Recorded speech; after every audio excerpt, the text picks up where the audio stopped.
Okay.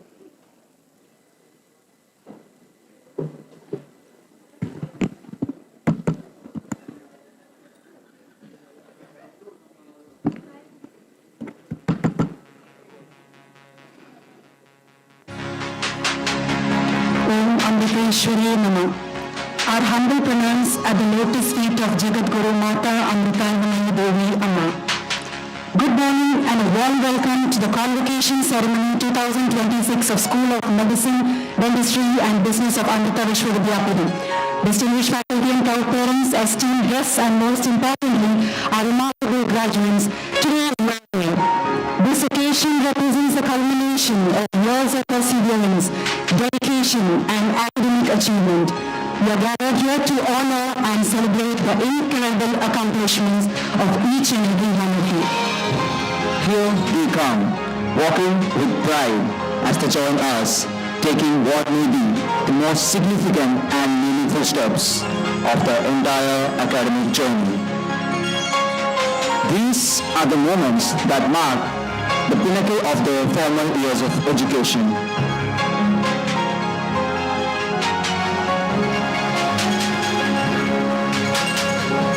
This is a time when we come together to not only honor our graduates, but also to inspire them as they embark on their next journey, armed with knowledge, skills, and the indomitable spirit of curiosity.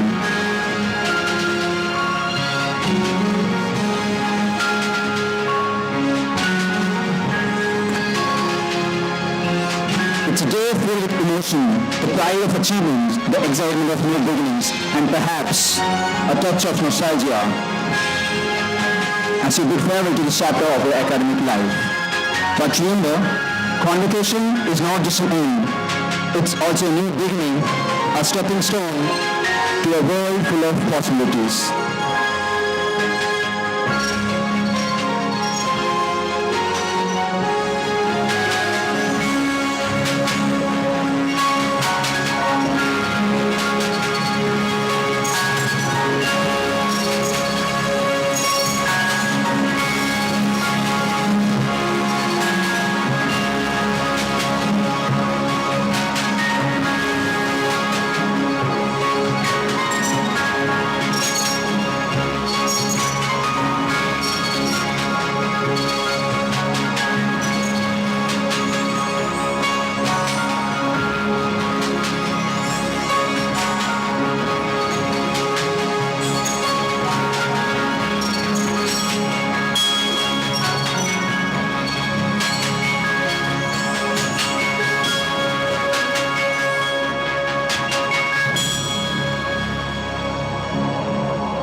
The Almighty has been merciful to shower on us unending abundance.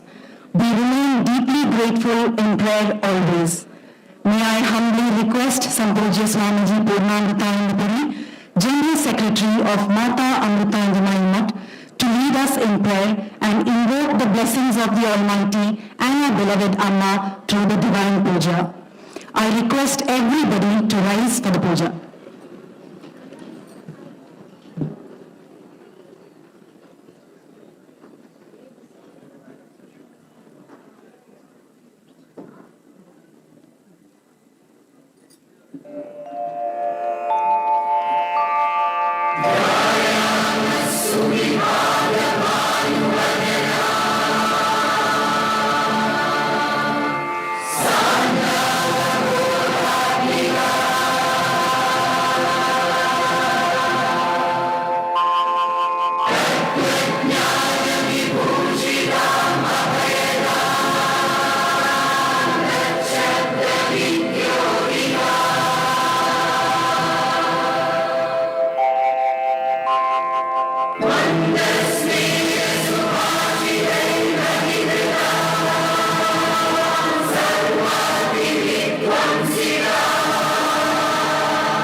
Thank you all. We deem it an honor to request with due respect Dr. Rajiv Prasad, Amrita School of Business Principal, Kochi. Welcome to this august gathering.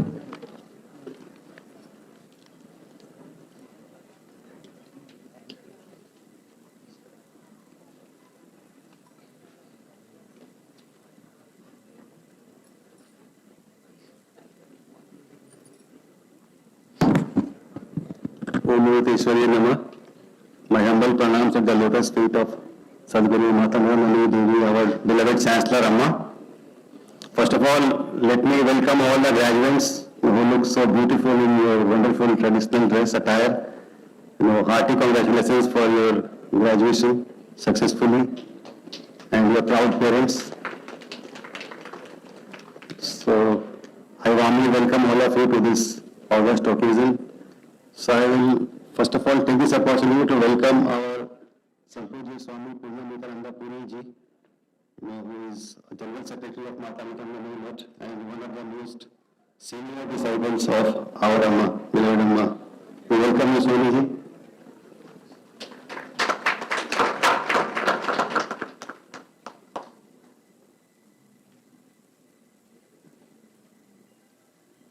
Next, I welcome our chief guest for the occasion, Dr. Dilip Gopinath Nayak. Sir is Pro Vice Chancellor at Manipal Academy of Higher Education. We welcome you, sir.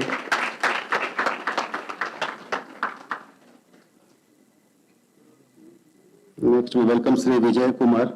Sir is co-founder and CEO of In-App, a startup company, and he also has been on NASCOM National Council and Governing Council of IT and IT-enabled services at NASCOM, a very senior person in the software industry. So we welcome you, sir. Next, I would like to welcome Dr. P. Krishna Kumar, Controller of Examinations at Amrita Vishwa Vidyapeetham. We welcome you, sir. Next, I welcome Dr. Shanti Nair, Dean of Research and Director of Nanosciences and Molecular Research. We welcome you, sir.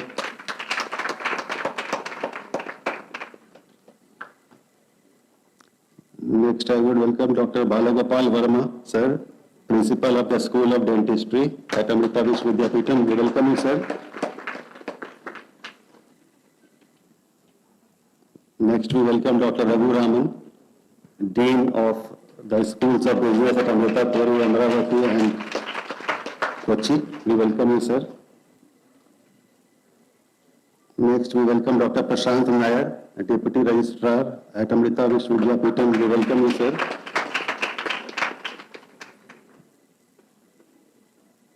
Next, I welcome Dr. D.M. Vasudevan, Dean of Health Science Research at AIMS. We welcome you, sir.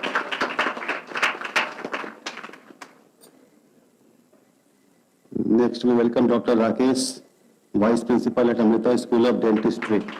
We welcome you, sir.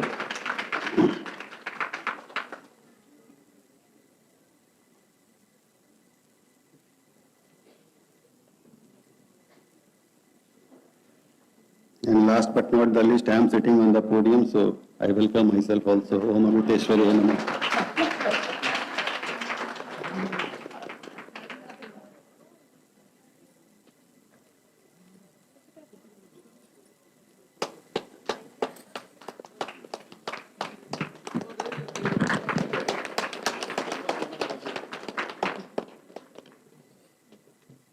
Thank you, sir.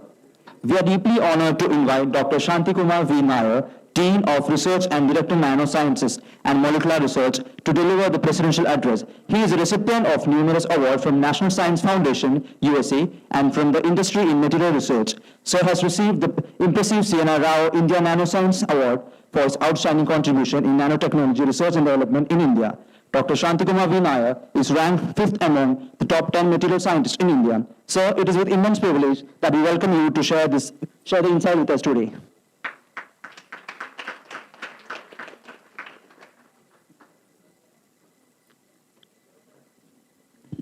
Om Amriteshwari Namaha. Respected Swamiji, Sambhujya Swamiji Purnamritananda Puri, our chief guest, Dr. Dilip Gopinath Nayak, and guest of honor, Sri Vijay Kumar, and many of very eminent colleagues from the university here. I won't name everybody. I'm only given 5 minutes, so I'm going to have to keep it brief. I'll try to keep it brief. First of all, on behalf of Amrita Vishwa Vidyapeetham, it is my honor and privilege to congratulate all the graduates from the schools of business, dental college, and school of medicine today.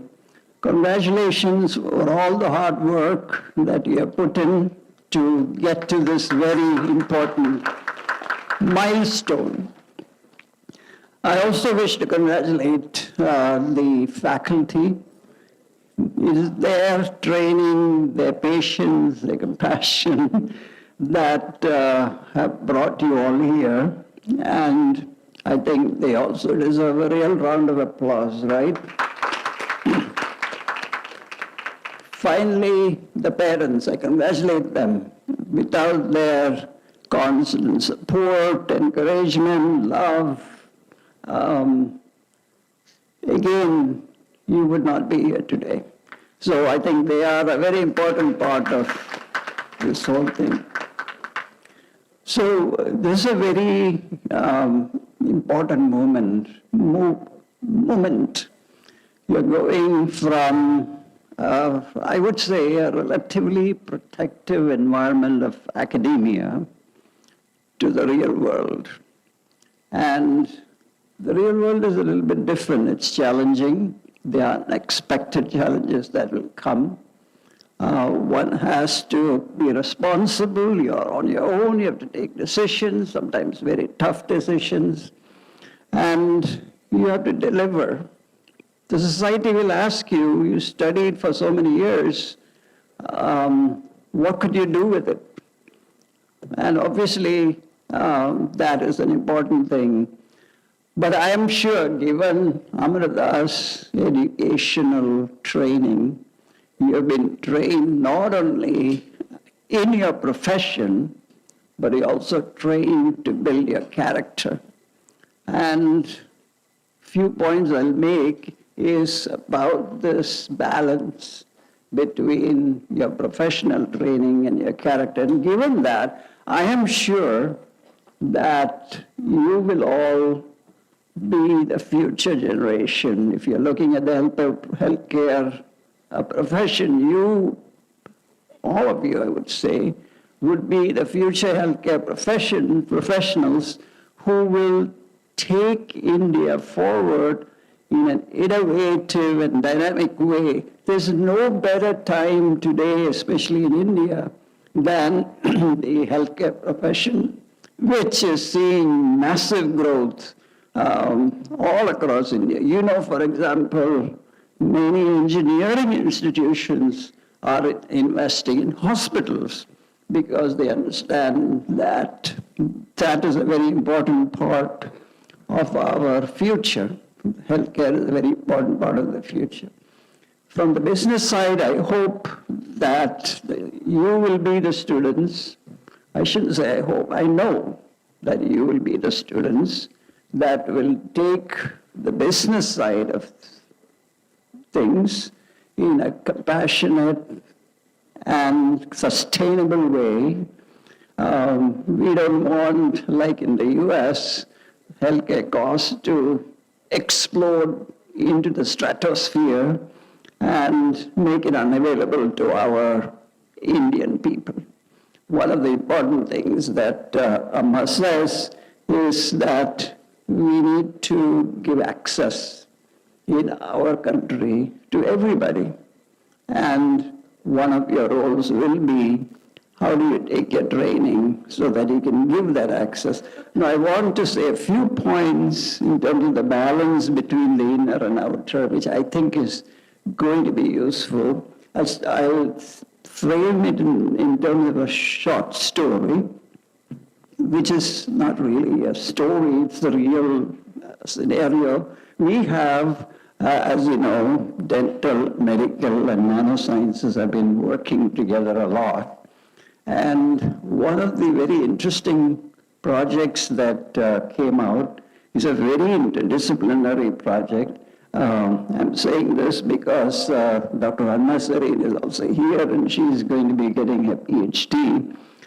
So I want to use that as an example for how we can navigate ourselves once we leave here and go out into the world.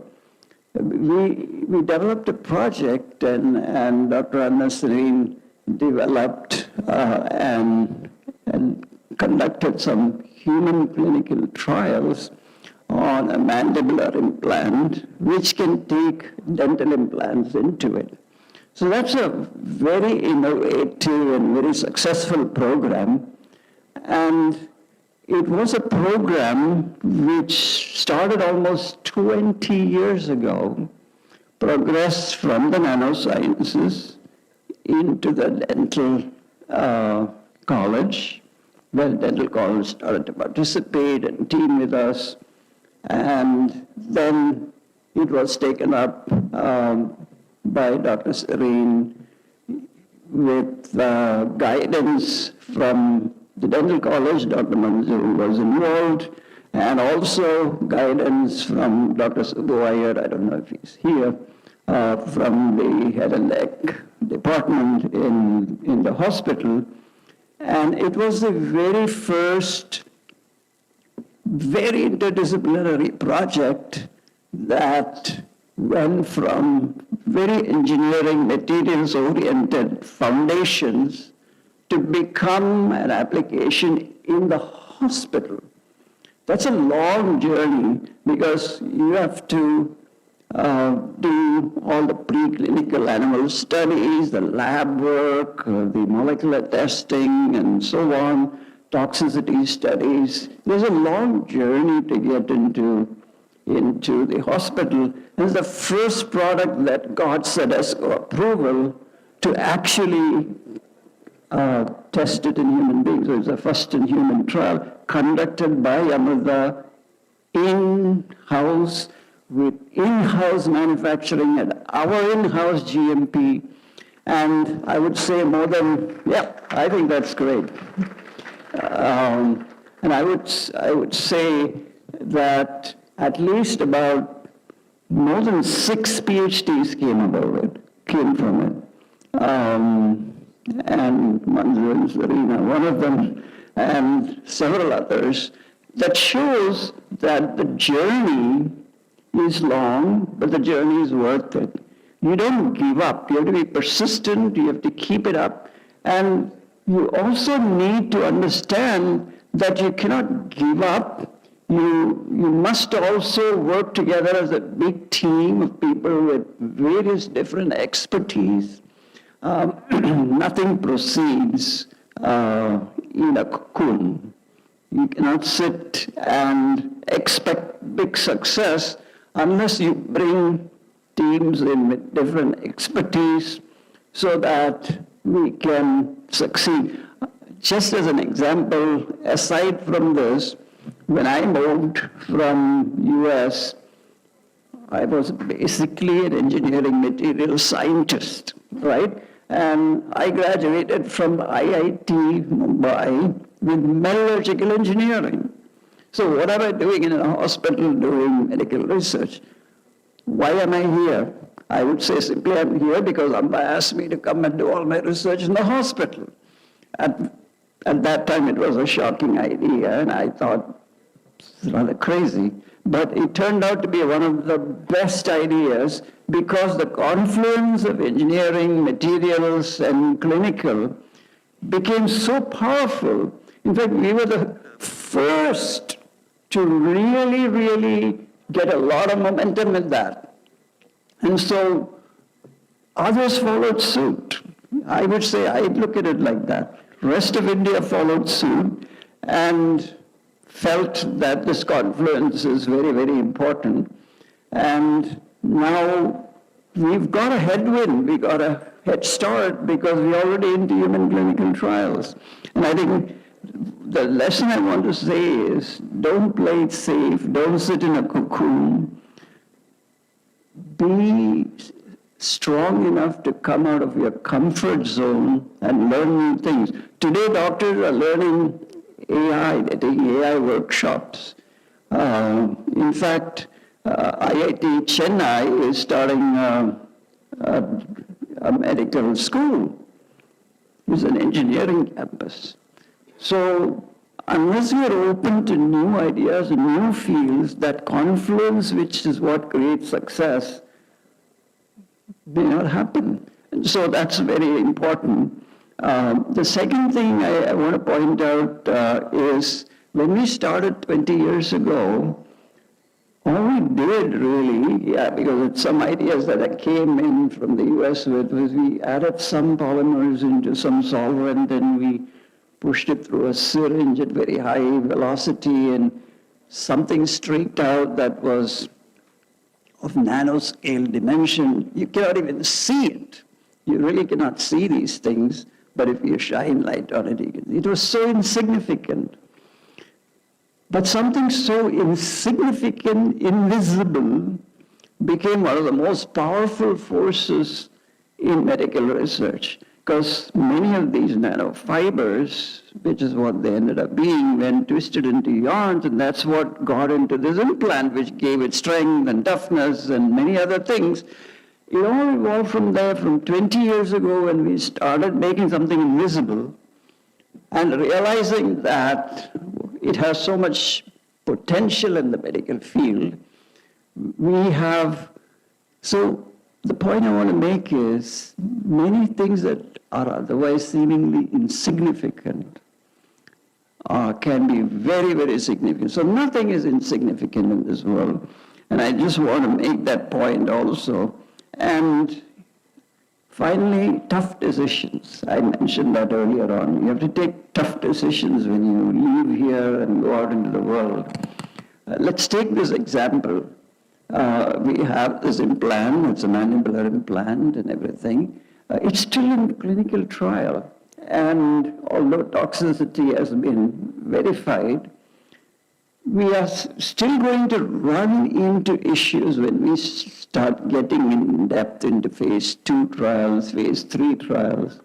And tough decisions have to be taken that balances patient safety and patient benefit with our desire to move forward and make a fantastic thing. So one has to have conscience when going out into the world and with our competence. Competence is something that we all have, but thanks to Amma has also built our conscience. And so balancing competence with conscience. At the end of the day, what matters is that we are helping, that we are contributing, that it should not be that we should not go out into the world saying that we are entitled to this and we are entitled to that. No. What can we contribute at every step of the way rather than what am I entitled to at every step of the way? What I'm entitled to is not necessarily what matters. What you're entitled to will come to you, but only if you contribute. So therefore, the understanding of the contribution to others, compassion, the willingness to explore other areas and do interdisciplinary studies and base your work on conscience is very important. So today, as all of these students from these various fields come together, it's very exciting to see what will happen as you go out into the world. One last thing about business, and there are business school students also here. We worked with the business school also when we were trying to set up a GMP lab to do processing, but we haven't done that nearly enough. In the West, for example, people like Dr. Robert Langer is a highly distinguished scientist, and he also is a CEO of 100 companies. So bridging the business side of things, which science is also very important if we really have to come up with products. And I hope that we will work a lot more with the business school to help us bring products into the marketplace. And I think ultimately that is also very important. So with these few words, I know I've gone over time, sorry about that. I wish you all success. Om Namah Shivaya.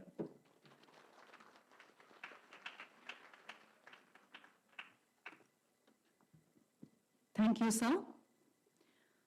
We also have the honor of having with us our beloved Sampujya Swamiji Purnamritananda Puri, General Secretary of Mata Amritandamayi Math. Swamiji, a scientist from the prestigious Raman Research Institute, Bangalore, is the trustee and member of the board of Amrita Vishwa Vidyapeetham. Swamiji, with his gracious presence, scholarly words and mesmerizing voice, is a symbol of compassion.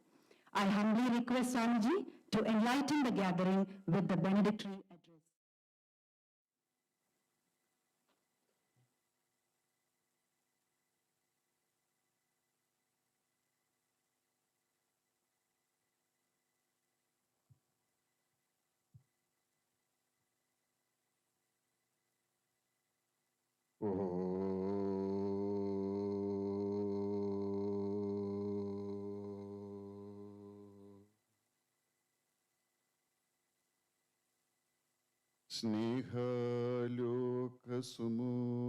സ്നേഹാലോകസുമൂഖനവദനാം കരുണാർദ്രാനത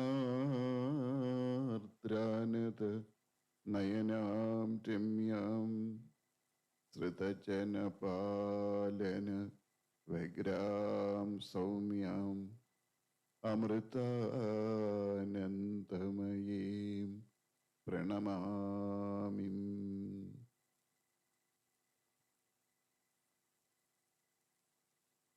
Om Amadeshwari Namaha.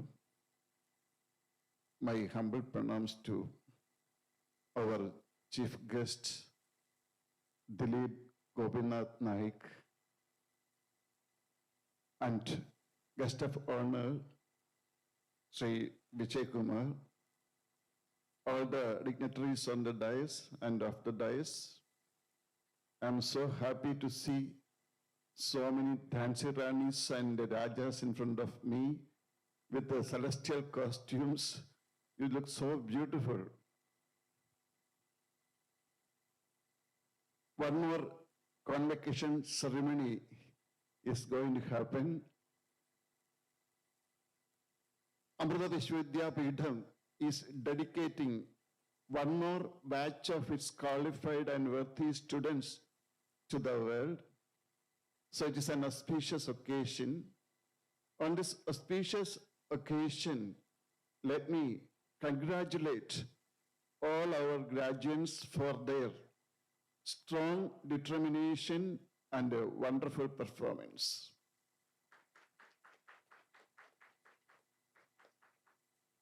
My humble salutations to all the parents, teachers, all my divine sisters and brothers, all Amma's darling children.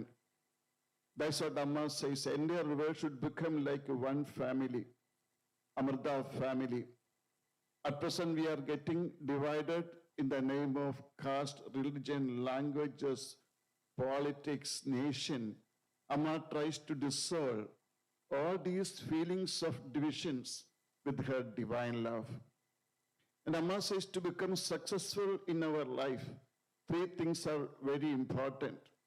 That is, Ichha Shakti, Jnana Shakti, and Kriya Shakti. Ichha Shakti means willpower, Jnana Shakti means power of knowledge, Kriya Shakti, power of action. In Lalita Sahasranama, the 1,000 names of the Divine Mother, one of the mantras is Ichha Shakti, Jnana Shakti, Kriya Shakti, Saruvini Namaha.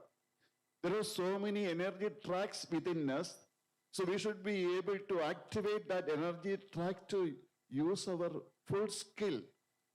So many unimaginable skills special skills are there within. We need to develop it. That is not possible just because of your academic qualification. Amma says that is possible because of your innocence, your love, your purity. That's much more important than your knowledge. Informations are not enough. We need wisdom.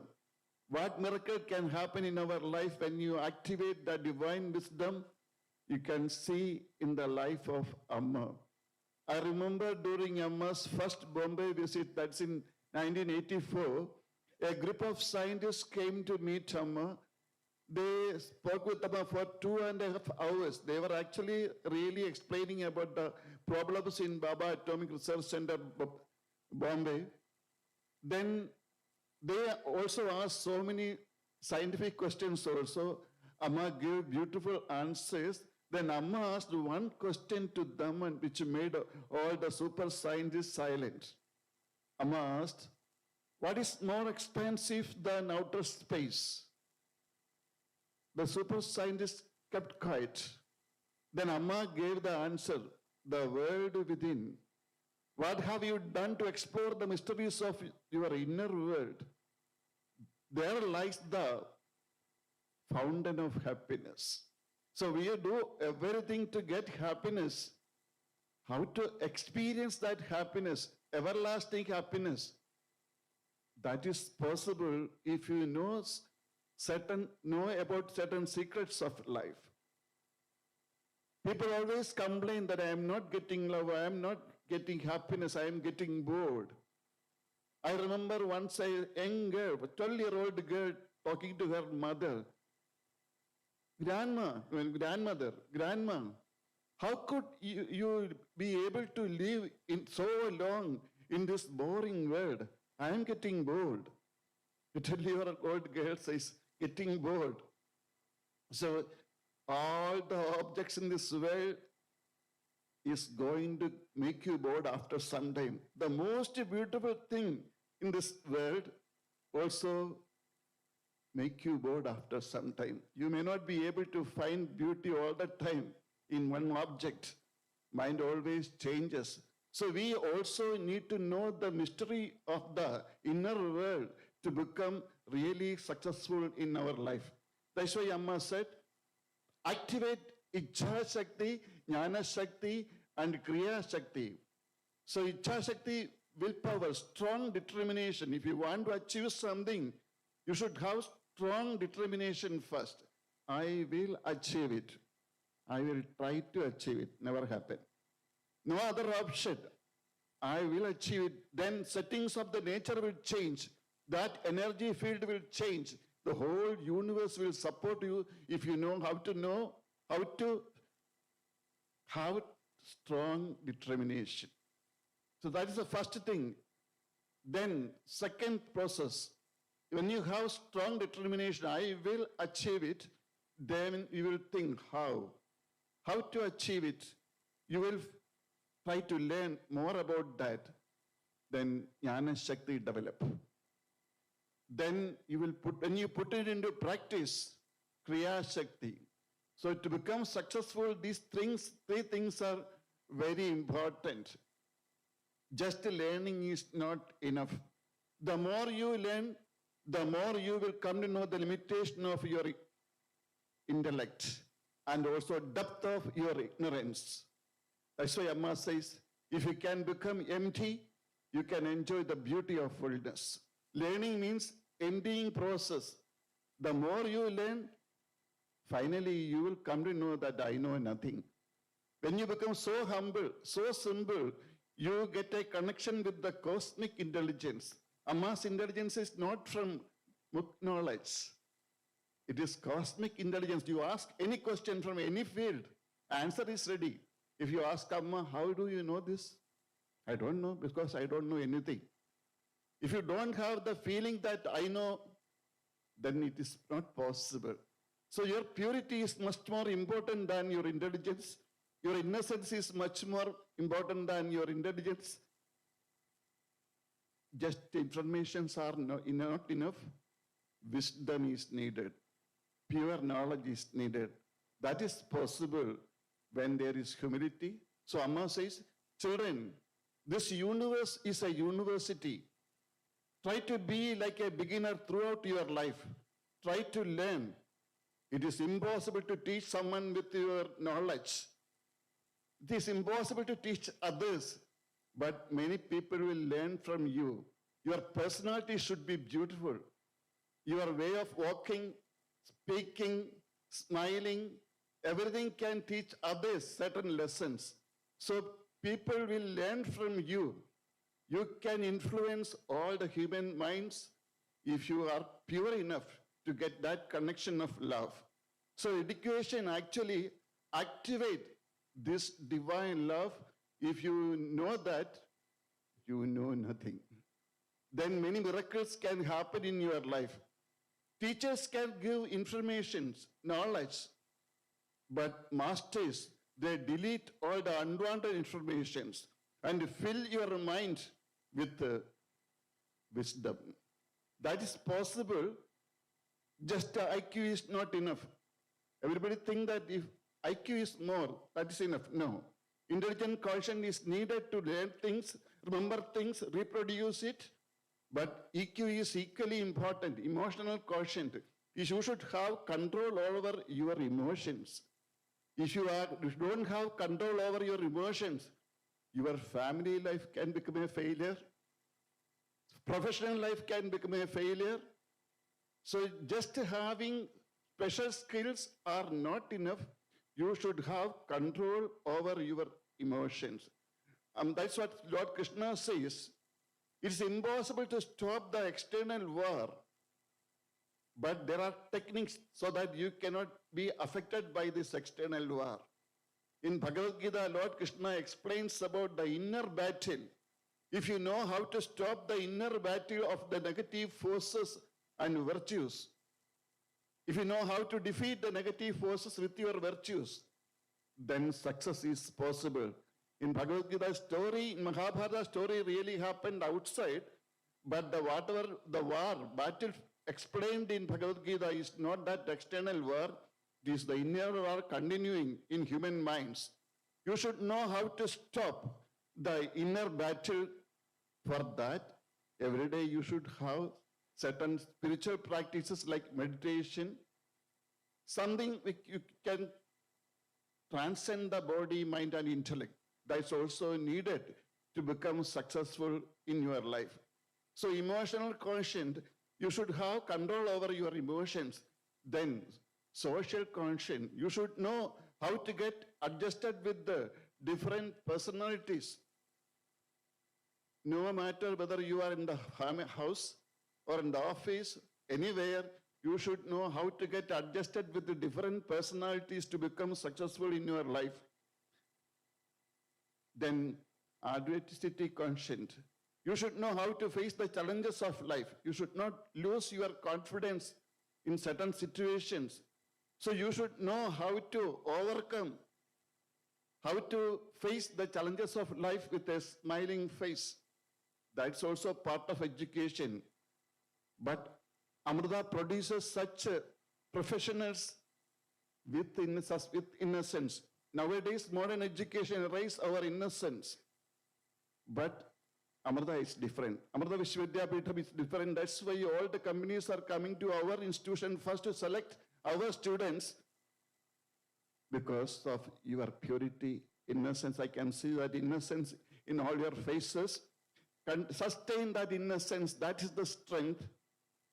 Amma says, children, in this journey of life, just your legs are not enough. Use your wings too. Go a little above your body, mind, and intellect. Spread your wings in the sky. Leave the boundaries behind. Enjoy the bliss of eternal freedom.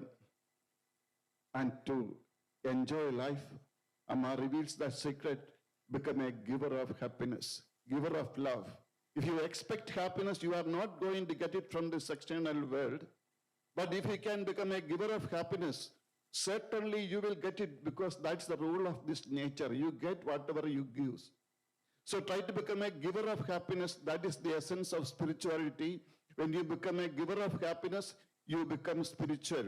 When you become a giver of love, you become a spiritual. When you expect happiness, you become worldly. So whatever actions comes out of love is a spiritual practice.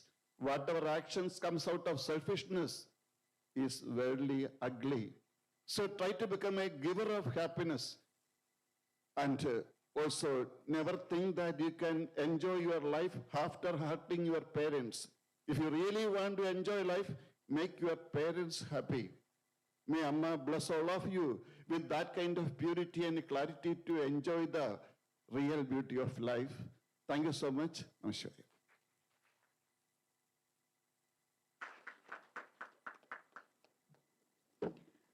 We remain grateful to you, Swamiji, for sharing your gracious blessings and valuable perceptions.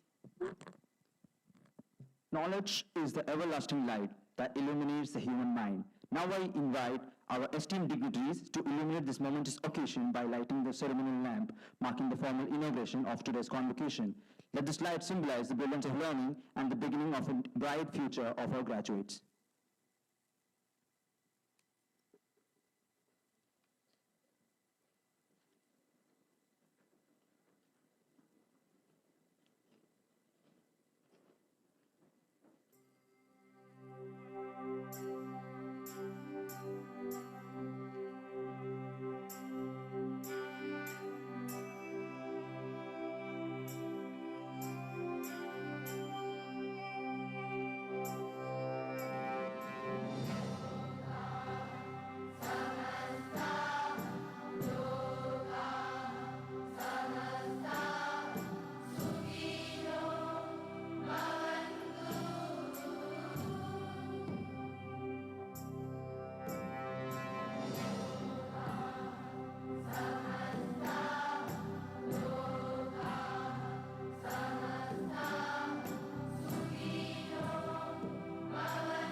Thank you all. Our very revered Amma is the embodiment of true love and selfless compassion. Amma continues to inspire, uplift, and transform the world through her spiritual wisdom and reassuring embrace. It was Anna's vision to establish a world-famous university, and as the Chancellor of the university, we are blessed to have Anna's continuous guidance and support. We humbly open our hearts as her mind touches our lives. We have Anna's message for you. പ്രേമസ്വരൂപികളും ആത്മസ്വരൂപികളായിരിക്കുന്ന എല്ലാവർക്കും നമസ്കാരം. പ്രകൃതിയുടെ സന്തുലിതാവസ്ഥയ്ക്ക് കോട്ടം സംഭവിച്ച പ്രേമസ്വരൂപികളും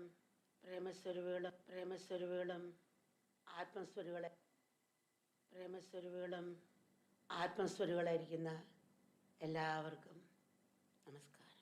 പ്രകൃതിയുടെ സന്തുലിതാവസ്ഥയ്ക്ക് കോട്ടം സംഭവിച്ചുകൊണ്ടിരിക്കുന്ന ഈ കാലഘട്ടത്തിൽ ലോകത്തിൻ്റെ പ്രതീക്ഷ നിങ്ങളിൽ അത്ഭുതമായിരിക്കുന്നു. വിദ്യാർത്ഥികളായ നിങ്ങളുടെ സ്നേഹം, കാരുണ്യം, സാമൂഹിക പ്രതിബദ്ധത എന്നിവയുടെ സംഗമമാണ് ഈ ലോകത്തെ ശാന്തിയിലേക്ക് നയിക്കാൻ സഹായിക്കേണ്ടത്.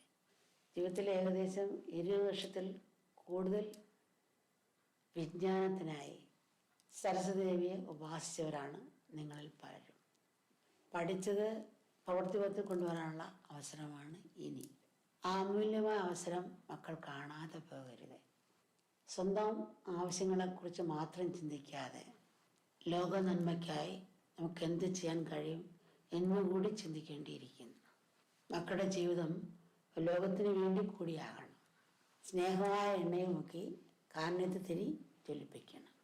പ്രകൃതിയുടെ താളലയം സംരക്ഷിക്കാൻ വേണ്ടതെന്താണെന്ന് മനസ്സിലാക്കി അത് പ്രാവർത്തികമാക്കണം.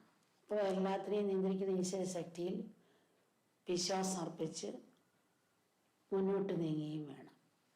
അത് നമുക്ക് അടിസ്ഥാനമായിട്ട് വേണ്ടത് ക്ഷമയാണ്. ഒരു പുഷ്പം മൊട്ടായിരിക്കുമ്പോൾ അത് വലിച്ചു പെടുത്താൻ ശ്രമിച്ചാൽ അതിൻ്റെ പരിമണ ഭംഗി അറിയില്ല, സ്വമായി വിടർന്നാലേ ഉണ്ടാവുള്ളൂ. അതുപോലെ നമുക്ക് അടിസ്ഥാനമായിട്ട് വേണ്ടത് ക്ഷമയാണ്. എന്തിന്? ക്ഷമയാണ് ജീവിതത്തിൻ്റെ അടിസ്ഥാനം. ഇത് പറയുമ്പം ഒരു നമ്മ കഥ ഓർക്കുകയാണ്. ഒരു കടയിൽ ജോലിക്ക് നിർത്തിയിരിക്കുന്ന പയ്യൻ, അവന് സാധനങ്ങൾ എടുത്തു കൊടുക്കും, ഇടയ്ക്കിടയ്ക്ക് ഉറക്കം തൂങ്ങിക്കൊണ്ട് നിൽക്കും. കട ഉടമസ്ഥൻ്റെ മൂത്ത മോന് മാനേജ്മെൻറ്റ് പഠിത്തം കഴിഞ്ഞ് തിരിച്ച് വന്നപ്പോൾ ഈ കടയിൽ നിൽക്കുന്ന പയ്യൻ ഇങ്ങനെ ഇടയ്ക്കിടയ്ക്ക് ഉറക്കം തൂങ്ങുന്നുണ്ട്. അപ്പോൾ അച്ഛനോട് ദേഷിച്ചു, അച്ഛാ, ഒരു കടയിൽ ബിസിനസ് നിൽക്കുന്ന പയ്യൻ ഇങ്ങനെ ആയിരിക്കണോ? ഇങ്ങനെ ഉറക്കം തൂങ്ങുന്ന പയ്യനാണ് നിർത്തേണ്ടത്. അവനെ ജോലിയെന്ന് പറഞ്ഞു വിട്ടേക്കൂ, നാളെ തന്നെ അവനെ ജോലിയെന്ന് പറഞ്ഞു വിടണം. അച്ഛൻ പറഞ്ഞു, മോനെ, ഒരു പാവപ്പെട്ട വീട്ടിലെ പയ്യനാണ്, അവൻ അച്ഛനില്ല, ഇവൻ്റെ ജോലിയുടെ പണം കൊണ്ടാണ് കുടുംബം കഴിയുന്നത്. അതുമാത്രമല്ല, ഇവൻ 2 മാസം ശമ്പളം ഞാൻ നേരത്തെ കൊടുത്തും പോയി. അല്ല, അച്ഛൻ തീർച്ചയായിട്ടും ഇവനെ പറഞ്ഞു വിടണം. അതിനൊരു വഴിയുണ്ട് മോനെ. അതെന്താ വെച്ചാൽ ഈ അടുത്ത് ഒരു ബന്നിന് ഇറങ്ങിയിട്ടുണ്ട്. പറയുന്നത് ഡിപ്രഷനുള്ളവർക്കും ഉറക്കം കിട്ടാത്തവർക്കും അത് ധരിച്ചാൽ നല്ല ഉറക്കം കിട്ടും, നല്ല ശാന്തിയും അനുഭവിക്കാൻ സാധിക്കുമെന്നാണ് പറയുന്നത്, കേൾക്കുന്നത്. ആ ബന്നിൻ നാളെ ഇവിടെ എത്തും. അപ്പം മോൻ 2 ദിവസം കഴിഞ്ഞ് പറഞ്ഞു വിടണോ വേണ്ട എന്നുള്ള തീരുമാനം എടുക്കുക. 2 ദിവസം കഴിഞ്ഞ് അദ്ദേഹത്തിൻ്റെ മോൻ കടയിലോട്ട് വരുമ്പോൾ കടയുടെ മുമ്പിൽ ഈ ഇറങ്ങിയ ബനിയൻ ധരിച്ച് ഈ ഉറക്കം തൂങ്ങുന്ന പയ്യനെ അവിടെ വെച്ചിരിക്കുകയാണ്.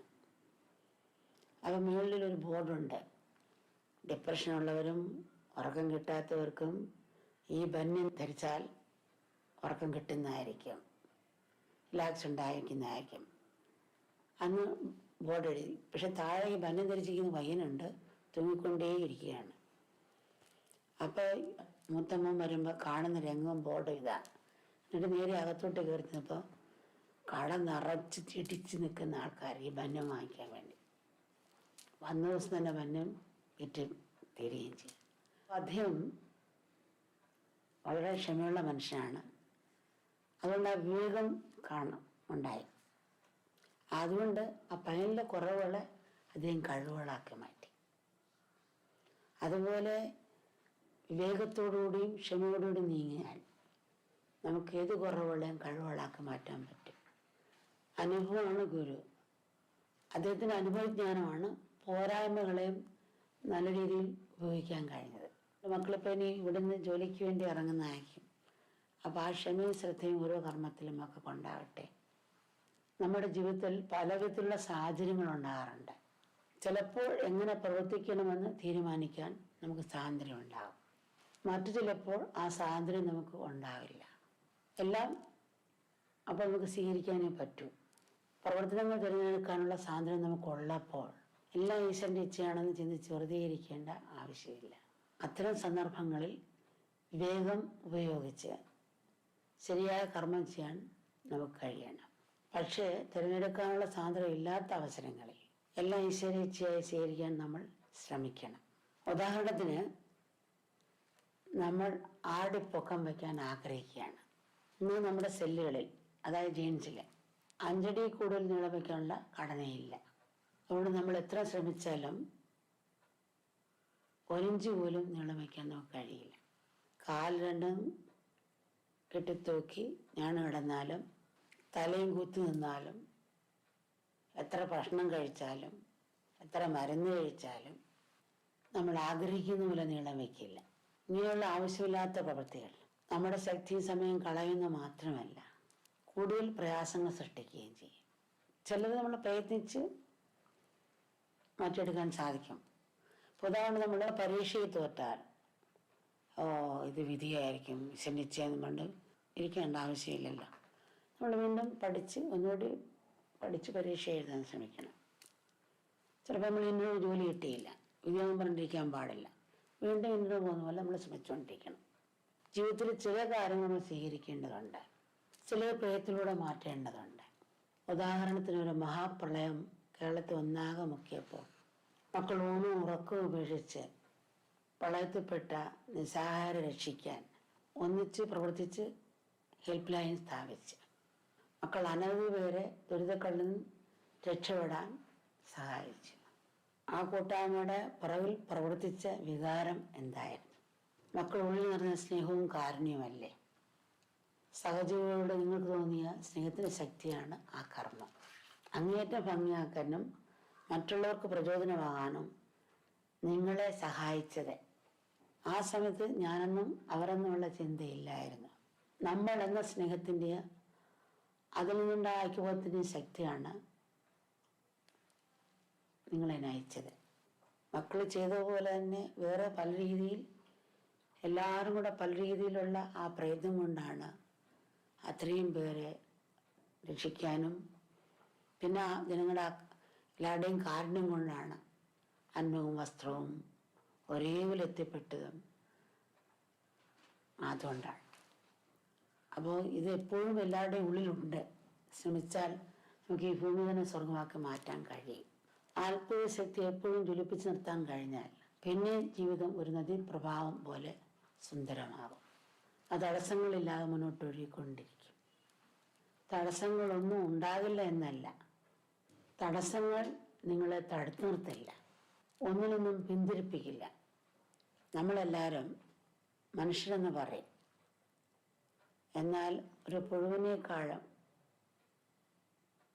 കഷ്ടത്തിലാണ് നമ്മൾ ജനിച്ച് മരിക്കുന്നത്. സമൂഹത്തിന് പുഴു ഇണചേരുന്നു, ഭക്ഷണം കഴിഞ്ഞ് കുട്ടികളെ സൃഷ്ടിക്കുന്നു.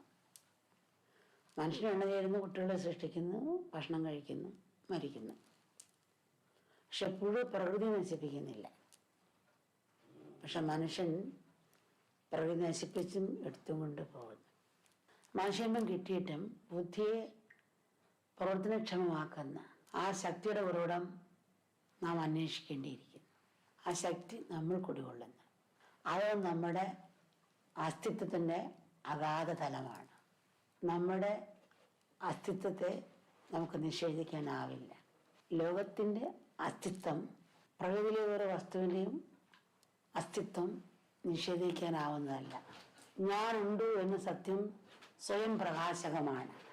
ഈശ്വരൻ വെറും വിശ്വാസമാണെന്ന് പറഞ്ഞ് തള്ളിക്കളയാൻ കഴിഞ്ഞേക്കാം. പക്ഷേ അസ്തിത്വം നിഷേധിക്കാനാവുന്നതല്ല. ആ അസ്തിത്വം, ആ പ്രപഞ്ചശക്തി, അതാണ് ഈശ്വരൻ. അമ്മ ഇത് പറയുമ്പോൾ ഒരു സംഭവം ഓർക്കുകയാണ്. ഒരിക്കലൊരു ഗ്രാമത്തിൽ ഒരു പ്രതിമ വെച്ചിരിക്കുകയാണ്. ആ പ്രതിമ രണ്ട് കൈയും പൊക്കി പിടിച്ചിരിക്കുന്ന പ്രതിമയായിരുന്നു. കഴുത്ത് ഒരു തകടിൽ എഴുതിയിരുന്നു, എൻ്റെ കൈകളിലേക്ക് വരുമെന്നാണ് ആ പ്രതിമയുടെ കഴുത്ത് കിടന്ന തകടിൽ എഴുതിയിരുന്നത്. ഒരു യുദ്ധസമയത്ത് ബോംബ് വീണ് കൈ രണ്ടും നഷ്ടപ്പെട്ടു. അപ്പോൾ ഈ പ്രതിമ എല്ലാവർക്കും വളരെ ഇഷ്ടപ്പെട്ട, ഗ്രാമവാസിയൊക്കെ പ്രതിമ വളരെ ഇഷ്ടമാണ്. അപ്പോൾ കുറച്ച് പേരുടെ ഇവിടെ കൂടി ഈ പ്രതിമ എടുത്ത് മാറ്റിയിട്ട് വേറെ പുതിയൊരെണ്ണം വയ്ക്കാം എന്ന് കുറച്ച് പേര് അഭിപ്രായപ്പെട്ടു. അപ്പം അതിൽ കുറച്ച് പേര് അഭിപ്രായപ്പെട്ടു ഈ പ്രതിമ മാറ്റണ്ട, ആ വേറെ രണ്ട് കൈകൾ വെച്ച് പിടിപ്പിച്ചാൽ മതിയെന്ന്. അപ്പം അതിനൊരു വൃദ്ധൻ ചാടി എന്നിട്ട് പറഞ്ഞു, ഈ പ്രതിമ മാറ്റുകയും വേണ്ട, കൈകൾ വെച്ച് പിടിക്കുകയും വേണ്ട, ഇങ്ങനെ തന്നെ ഇരിക്കട്ടെ എന്ന് വൃദ്ധനാദ്ദേഹം പറഞ്ഞു. അപ്പോൾ വേറൊരാൾ പറഞ്ഞു, അങ്ങനെയാണെങ്കിൽ കഴുത്തിന് കിടക്കുന്ന തകടിൽ എൻ്റെ കൈകളിലേക്ക് വരുമെന്ന് എഴുതിയിട്ടുണ്ടല്ലോ, അപ്പം കൈകളില്ലാതെ ഈ തകടി കിടക്കുന്ന വാക്കങ്ങനെ ശരിയാവും എന്ന് പറഞ്ഞു. അപ്പോൾ ആ വൃദ്ധനായ അദ്ദേഹം പറഞ്ഞു, നിങ്ങളൊരു കാര്യം ചെയ്യണം, എൻ്റെ കൈകളിലേക്ക് വരുമെന്ന് എഴുതിയിരിക്കുന്ന താഴെ എൻ്റെ കൈ നിങ്ങളിലൂടെ എന്ന് എഴുതി ചേർക്കാം, അതിൻ്റെ താഴെ എഴുതി ചേർക്കാൻ പറഞ്ഞു. ഈശ്വരൻ്റെ കൈ നമ്മളിലൂടെയാണ്. ഈശ്വരന് പ്രത്യേകിച്ച് കണ്ണും കൈയും കാലും ശരീരവുമില്ല. ആ ഈശ്വരൻ നമ്മുടെ കൈകളിലൂടെ ചലിക്കുന്നു, നമ്മുടെ കാലുകളിലൂടെ നടക്കുന്നു, നമ്മുടെ കണ്ണുകളിലൂടെ കാണുന്നു. അദ്ദേഹം നമ്മുടെ ഓരോരുത്തരുടെയും ഹൃദയത്തിലൂടെ സ്പന്ദിക്കുന്നു. അത് മനസ്സിലാക്കി നമ്മൾ പരസ്പരം സ്നേഹിക്കുകയും സേവിക്കുകയും ചെയ്യണം. ആധ്യാത്മിക ജ്ഞാനം നമ്മുടെ കണ്ണുകളാകണം, സയൻസ് നമ്മുടെ കൈകളാകണം. നാം നേടിയ ജ്ഞാനം ലോകത്തിന് ഉപകാരപ്പെടുന്ന രീതിയിലാവണം നമ്മുടെ ജീവിതം. അത് നമ്മുടെ ഹൃദയത്തിൽ കാരുണ്യം നിറയണം. നമ്മുടെ ജീവിതത്തിൽ 3 ഘടകങ്ങളുടെ ആവശ്യം എന്ന് പറയും: കാലം, പ്രയത്നം, ഈശ്വരകൃപ. ഏത് കർമ്മം മധുരമാക്കണമെങ്കിൽ ഈ 3 ഘടകങ്ങൾ ആവശ്യമാണ്. അപ്പം കാലം എന്ന് പറഞ്ഞാൽ ഒരു നേഴ്സറി പഠിക്കുന്ന 20 വയസ്സിൽ കൊണ്ട് ചേർക്കത്തില്ലല്ലോ.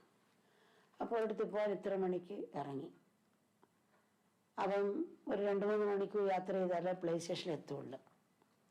അപ്പോൾ അതിന് മുമ്പ് തന്നെ ഇറങ്ങി, എന്നിട്ട് നമ്മൾ വണ്ടി ഓടിച്ച് പോന്നു. ചിലപ്പോൾ ആക്സിഡൻ്റ് ആകാം, പ്ലേ സ്റ്റേഷൻ എത്തിയില്ലെന്ന് വരാം, യാത്ര മുടങ്ങിയെന്ന് വരാം. അപ്പം കാലം പ്രയത്നം ഉണ്ടായിട്ടും നമുക്ക് ഈശ്വര കൃപയില്ലാത്തതുകൊണ്ട് അത് പൂർണ്ണമാക്കിയില്ല. ഒരുപക്ഷെ പ്ലേ സ്റ്റേഷൻ എത്തിയാൽ ചിലപ്പോൾ കാലാവസ്ഥ ശരിയല്ലെന്ന് പറഞ്ഞു, അല്ലെങ്കിൽ പ്ലെയിൻ എഞ്ചിൻ കേടെന്ന് പറഞ്ഞു, യാത്ര പോകാൻ പറ്റത്തില്ല. അപ്പോൾ കാലം പ്രയത്നം ഉണ്ടായിട്ടും ഈശ്വര കൃപയില്ലാത്തതുകൊണ്ട് ആ കർമ്മം പൂർത്തീകരിക്കാൻ സാധിച്ചില്ല. അപ്പോൾ കാലവും പ്രയത്നവും ഈശ്വര കൃപയും കൂടി ചേർന്നാൽ ഇത് കർമ്മം മധുരമാക്കാൻ പറ്റുള്ളൂ. അപ്പോൾ കൃപയ്ക്ക് നമ്മൾ നല്ല പ്രവൃത്തി ആവശ്യമാണ്.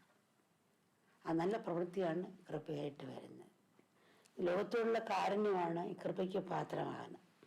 ഹൃദയം ഒരു പാറച്ചോട്ടുമാണ്, അത് തുറന്നില്ലെങ്കിൽ നമുക്ക് തന്നെ അപകടം. അതുകൊണ്ട് നമ്മൾ ആ ഹൃദയം തുറക്കുക. ആ ഹൃദയം തുറക്കാൻ നമുക്ക് കഴിയട്ടെ. നമ്മുടെ മനഃശക്തിയും ആരോഗ്യവും ഒക്കെ കൊണ്ടാകട്ടെ. കൃപ മക്കളെല്ലാം അനുഗ്രഹിക്കട്ടെ.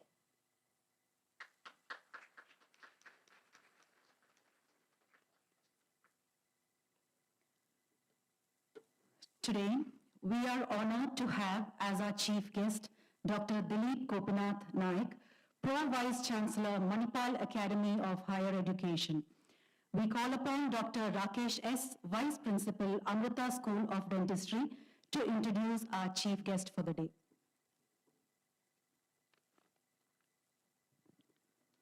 Om Amriteshwari Nama. My humble pranams at the lotus feet of Amma. It's my honor and privilege to introduce the chief guest for today's convocation, Dr. Dilip Gopinath Naik, who is the Pro Vice Chancellor of Manipal Academy of Higher Education.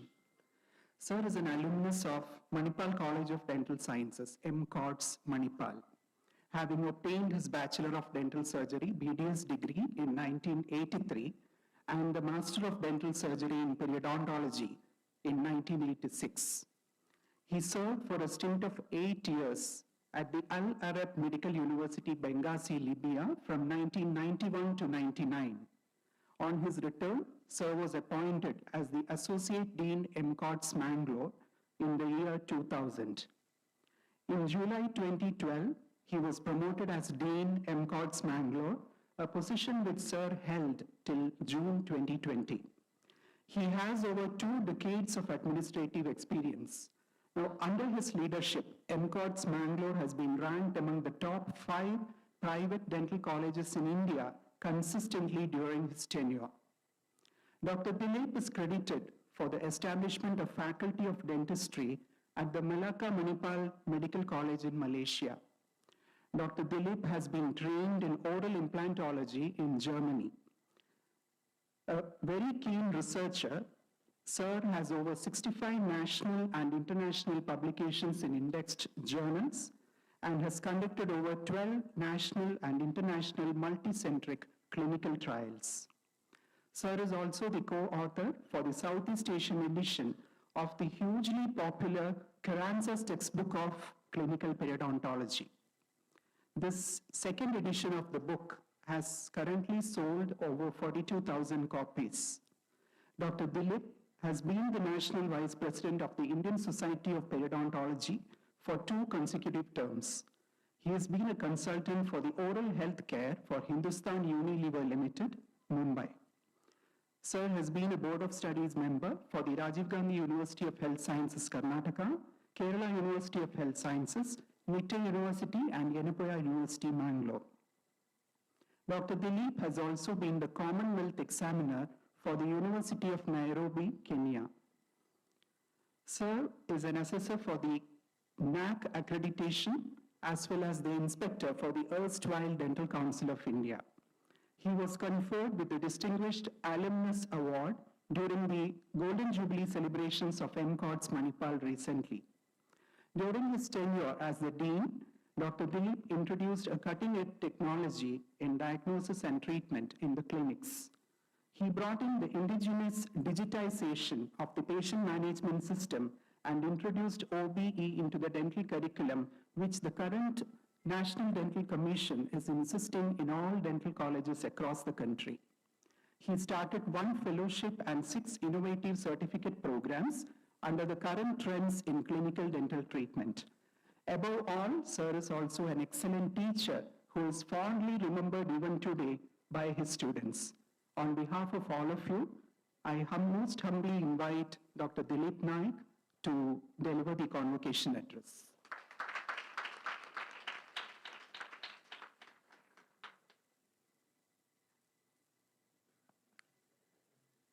At the outset, a very good morning. Sampujya Swami Punamatapuri, General Secretary, Mata Amritanme Math, Dr. Shanti Nair, Dean Research and Nanosciences, Sri Vijay Kumar, co-founder and CEO at IMAP, NASCOM National Council, other dignitaries on the dais, invited guests, faculty, students and their parents, members of the press and electronic media, ladies and gentlemen. It is indeed a privilege and a deeply humbling experience to stand before this distinguished gathering on this joyous occasion. I begin by offering my respectful pranams to revered Amma, whose extraordinary vision has touched and transformed millions of lives across the world. Through her timeless message of compassion, selfless service, and universal love, Amma has shown us that education is not merely a pathway for employment, it's a pathway to enlightenment, responsibility, and service to humanity. Every great institution possesses excellent infrastructure, outstanding faculty, and talented students. But truly exceptional institutions possess something even more precious. They possess a soul. The soul of Amrita Vishwa Vidyapeetham lies in its unwavering commitment to harmonizing academic excellence with human values. It is this unique philosophy that has earned Amrita admiration not only in India but across the world. Today is a day of celebration. Each degree that will be awarded represents years of dedication, perseverance, and sacrifice. Behind every graduate seated before me is a story of challenges overcome, of dreams pursued, of moments of uncertainty transformed into confidence through hard work and determination. More importantly, behind every graduate stands an entire community. Parents who made sacrifices without ever expecting recognition. Teachers who recognized your potential even before you recognized it yourself. Mentors who guided you. Friends who stood beside you through moments of joy and disappointment. Today your success belongs not only to you, but also to every individual who believed in you and walked alongside you during this remarkable journey. To the proud parents and families gathered here today, this degree is as much yours as it is your children's. Your encouragement, patience, and unwavering faith have made this movement possible. Please accept my heartfelt congratulations. To the faculty members, thank you for nurturing not merely competent professionals, but responsible citizens. The true legacy of a teacher is reflected in the success and character of the students they inspire. And to the graduating class of 2026, my warmest congratulations. Today, graduates from the School of Medicine, Dentistry, Business, and doctoral programs will receive their degrees. Though your disciplines may differ, your purpose is remarkably similar: to improve lives and to contribute meaningfully to society. As you prepare to step into this next chapter of your lives, you enter a world unlike any previous generation has experienced. AI is transforming every profession. Healthcare is becoming more digital and personalized. Business is increasingly becoming global, and scientific discoveries are advancing at an unprecedented pace.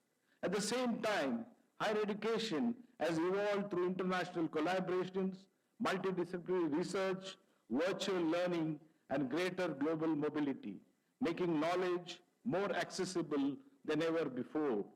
This also means that your competition is no longer confined to a city or a country. Now you are competing and collaborating with graduates from universities across the world. So what will distinguish you? It will not be your degree alone, but your ability to think critically, communicate effectively, collaborate, adapt to change, and uphold ethics and integrity. The future belongs to lifelong learners, and graduation is not the end of the education, but the beginning of the journey. Amrita has prepared you well for path guided by his vision for education for life and compassion-driven research. The university has earned national and global recognition for excellence in education, research, sustainability, and societal impact. As someone representing the Manipal ecosystem, I'm particularly delighted to witness the celebration of academic excellence. Institutions such as Amrita remind us that future of higher education lies not in competition alone, but in collaboration across disciplines, institutions, and nations to address humanity's most pressing challenges. While rankings and recognitions are important, they should not become the ultimate purpose of education. The true success of a university is measured not merely by its position in the ranking tables, but the lives transformed through its graduates, the communities it serves, and the knowledge it contributes to society. Today, each of you will become ambassador of those values. As you begin your professional journey, society will expect much more from you than technical knowledge or academic qualifications. Degrees may open doors, but it's your character that will determine how far you go. The qualities that define an outstanding professional are very simple: competence, discipline, accountability, respect for diversity, and above all, empathy, because empathy inspires action. Allow me to share a simple story that beautifully illustrates this truth. One day, an elderly man was walking along a beach when he noticed a young boy repeatedly picking up stranded starfish and gently throwing them back into the sea. As he walked closer, he saw that the shoreline was covered with thousands of starfish stretching as far as the eye could see. The old man smiled and asked, "My son, why are you doing this? There are thousands of starfish on this beach. You cannot possibly save them all. What difference will it make?" The young boy quietly picked up another starfish, threw it back into the ocean, looked at the old man, and simply said, "It made a difference to that one." Those simple words contain a profound lesson. Dear graduates, there will be moments in your careers when the problems before you seem overwhelming. You may not eradicate every disease, eliminate every inequality, or you may not solve every social challenge. But if you heal one patient, comfort one family, mentor one student, inspire one colleague, or simply improve one human life, you already made a meaningful difference. Never underestimate the power of a single act of kindness, a single ethical decision, or a single moment of compassion. Every great transformation begins with one individual choosing to make a difference. Let that individual be you. This, I believe, is the true purpose of education. For a doctor, empathy transforms treatment into healing. For a dentist, empathy transforms procedures into compassionate care.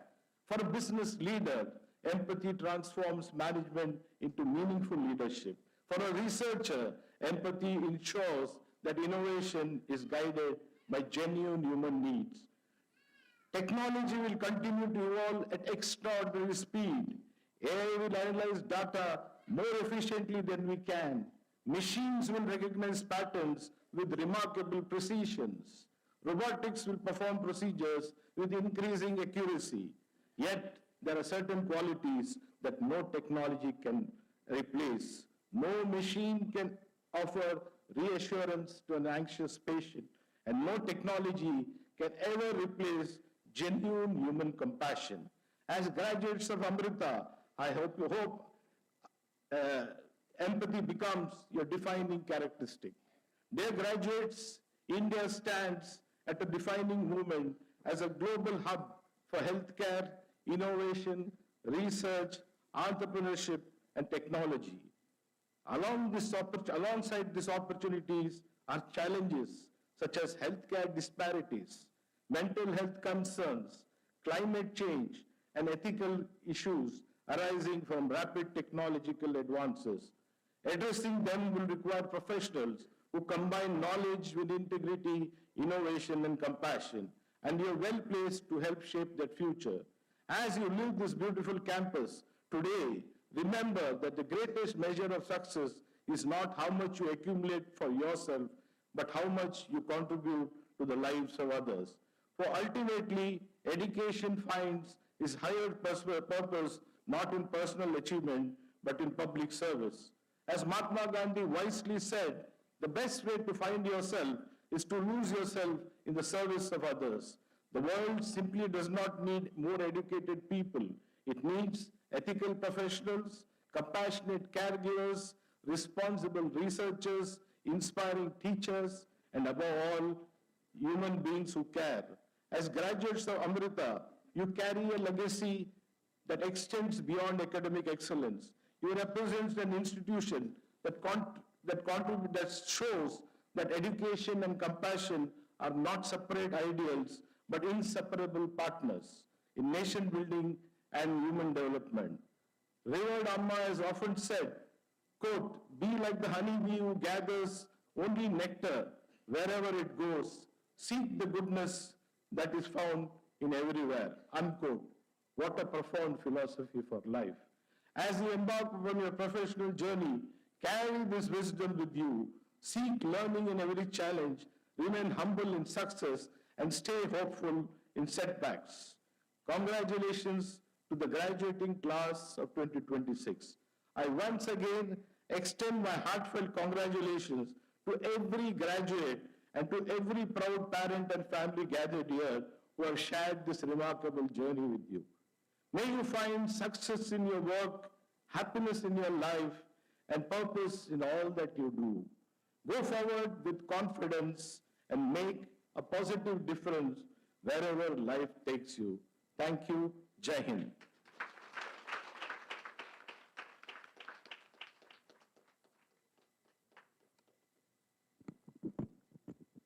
Thank you, sir. We are also honored to have our guest of honor, Sri Vijay Kumar, co-founder and CEO at INAP National Council, Governing Council of IT, ITES, SSC, NASCOM. We call upon Dr. Dhanya M., Deputy Controller of Examination, Amrita School of Business, Kochi, to introduce the guest of honor for the day.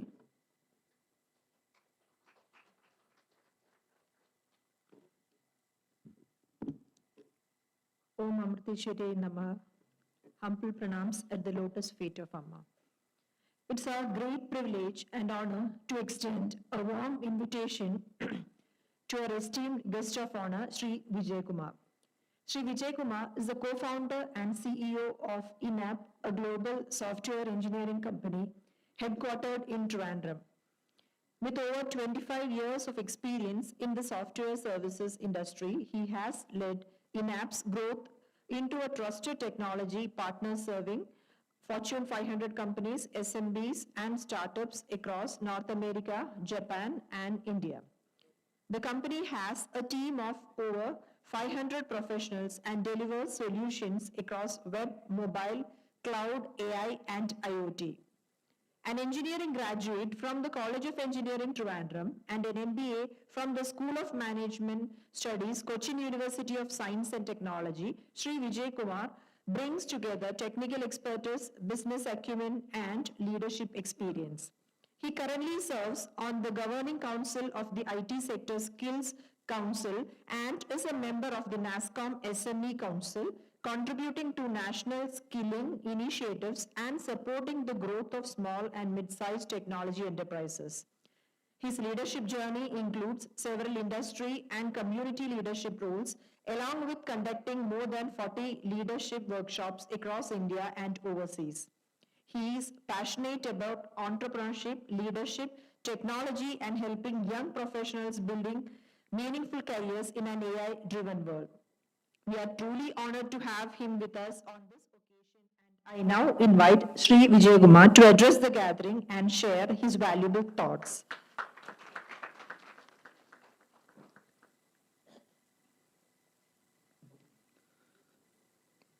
Respected dignitaries on the dais, respected members of the faculty, graduating students of 2026, and their parents and dear friends. I must tell you that I'm very privileged and honored to be here in the midst of this very brilliant audience today, and I thank you very much for this invitation. While driving in along with Vaishnav and Suraj and the discussions that I had there, and the discussion that I had in the room before I entered here, makes me feel that I should probably change what I had prepared as the talk that I want to give to one that I think is more relevant from what I have heard. And what I have heard is sheer brilliance. And in order to tell you what I'm thinking about, let me first go back a little bit in time and tell you my own personal story. It is often a privilege to have people like Dr. Dhanya talk very nice things about a guest of honor. But I feel so much like the students who are sitting back there, who are graduating students, and I can relate so much to the situation that they are in. And of course, most of you are much better placed than I was at that time. I was a particularly truant student, a particularly mischievous student. I went to the same school as a very eminent person in this dais, Dr. Balgopal Verma, who I'm sure was brilliant in academics. I was not. I used to be taken regularly to my principal, starting from standard 3 and standard 4, because in the school that he and I studied, it was not common to see people howling for no reason at all when the class was in progress. And there was so much of trouble that they created, and so often that we went to the principal. But the story is not about me being the truant. The story is about the principal. The story is about that man who changed a person who could have gone on to be a rogue to a person who managed to kind of make it decently through society. He was a man who never ever once pulled me down. He was a man, despite the way that he behaved, always treated me with respect. He was a man who always showed me and told my parents, my brother was a brilliant student, and at the end of the year when my parents would come to know the results, they came to check if my brother was in the first 2 or 3 ranks and to see if the younger truant had actually passed the class. And the principal would tell my parents that this boy will make it, trust me. And that is the kind of thing that in my subconscious, there is a person telling me that you're a good man, you're a good boy, and you'll do well. And that made so much of a difference.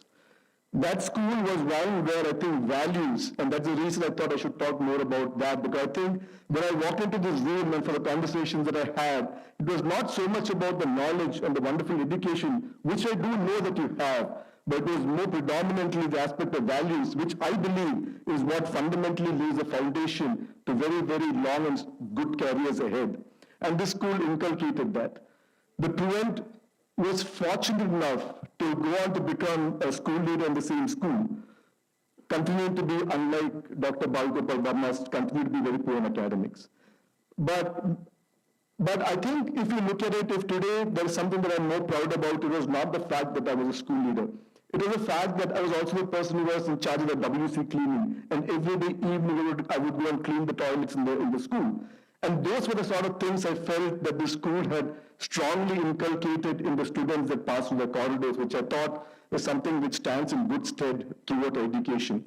And while I do recognize Amrita to be one, I can also tell you that each and every student here is extremely fortunate to have gone through the corridors of an institution, which, like I was told, is subconsciously built into you. It comes into you not out of awareness of that something being inculcated to you, but the environment is such that you grow within it with values which are very profound and very strong. These are values that I carried into my company. When we started a company 25 years back, and today it is still a company which prides itself for very strong technology skills.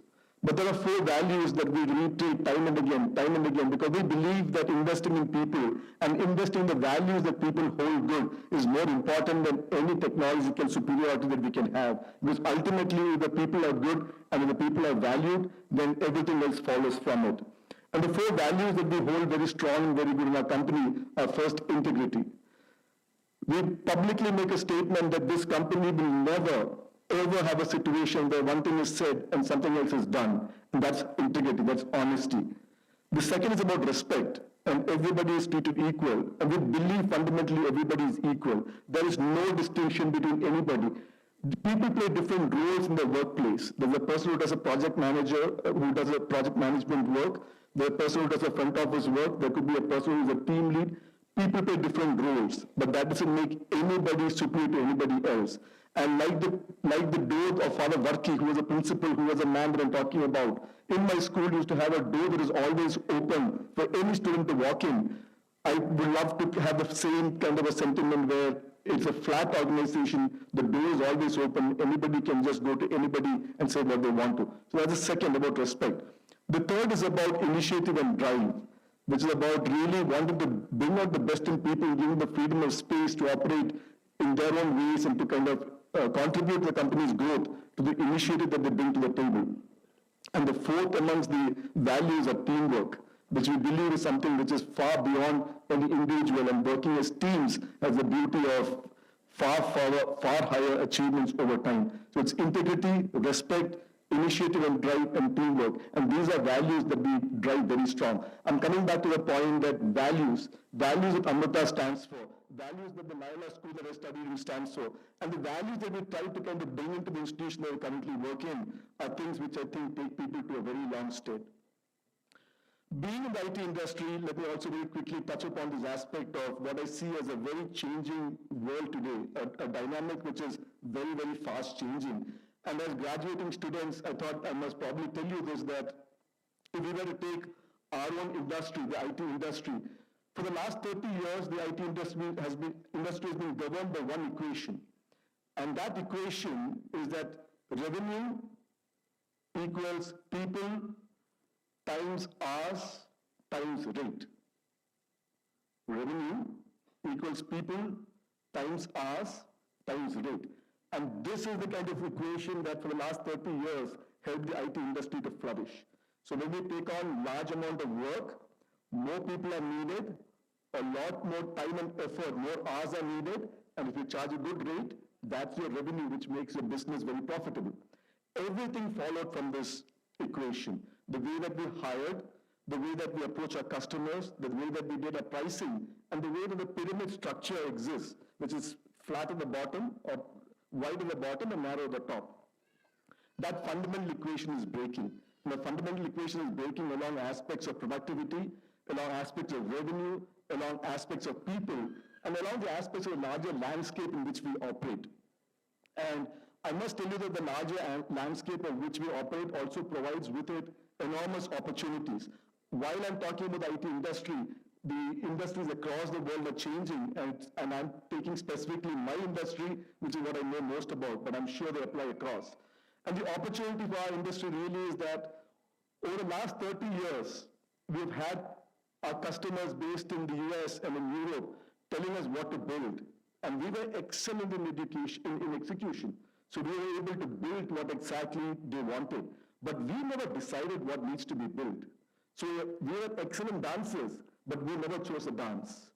But today, with the accumulated knowledge of 30 years that stands behind us, we have so much of information with regard to different domains and verticals and how businesses work, that we are now in a position where we can take this value of deep knowledge and co-create solutions with customers, and therefore be the ones who decides the dance as well. And that's a huge opportunity that's today opening up to the graduates that are coming out from the different education institutions.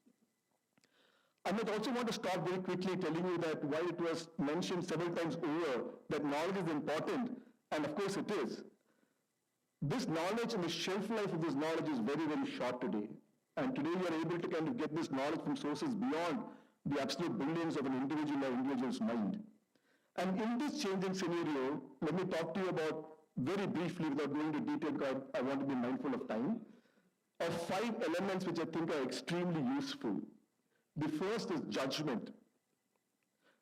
I would think, let me place curiosity even before that. The first is curiosity, which is really being curious enough to understand different things, why they happen the way they are, and that leads into the eagerness to learn. Curiosity eventually moves to learning.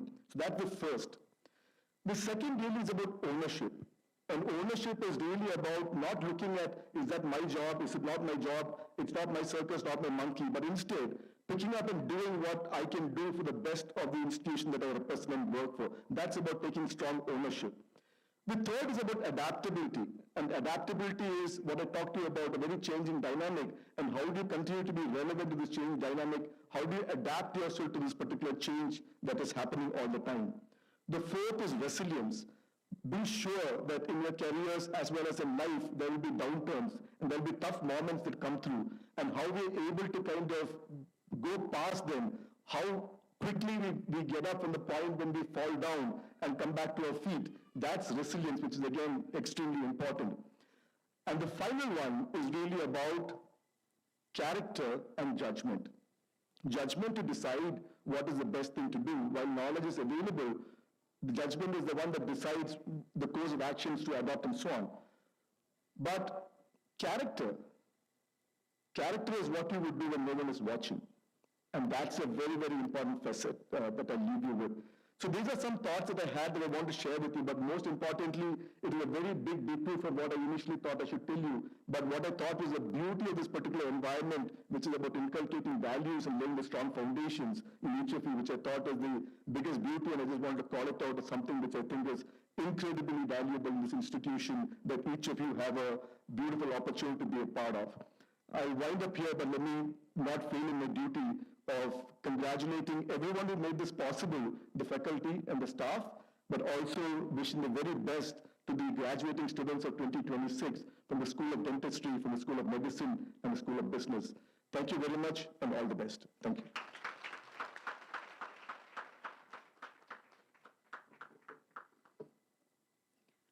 Thank you, sir. Now I humbly request Dr. P. Krishna Kumar, Controller of Examinations, Amrita Vishwa Vidyapeetham, to present the graduates.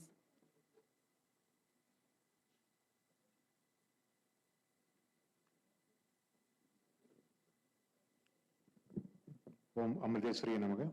Sambhojya Swami, I have the honor to present unto you 167 candidates, including those who in absentia, for the award of the degrees of PhD, postdoctoral fellowship, BDS and MBA, to be duly qualified to receive the degrees.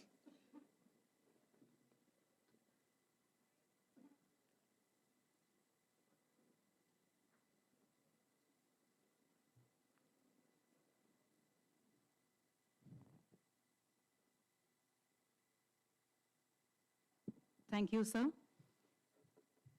Now I humbly request Sambhojya Swamiji Purnamritananda Puri, General Secretary of Mata Amritanandamayi Math, to confer the degrees.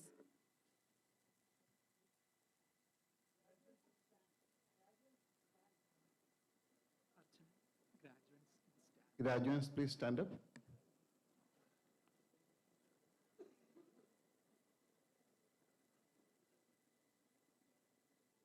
By virtue of the authority vested in me by the Board of Management, Amrita Vishwa Vidyapeetham, I admit you all, including those in absentia, to the respective degrees of PhD, postdoctoral fellowship, BDS, and MBA, and charge you to be worthy of the same.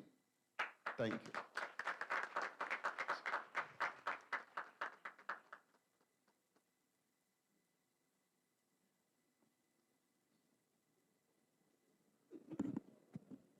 Thank you, Swamiji. Now I humbly request Dr. Prashant R. Nair, Deputy Registrar, Amrita Vishwa Vidyapeetham, to administer the university oath.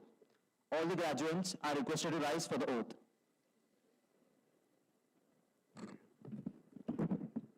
Om Namah Shivaya. Please repeat. I hereby solemnly declare and promise that I will, in my thoughts, words, and deeds, uphold the ideals of Amrita Vishwa Vidyapeetham, and I commit myself to serve my motherland India, the entire mankind, and nature with love, trust, tolerance, and humility. Om Amriteshwari Namaha. Congratulations.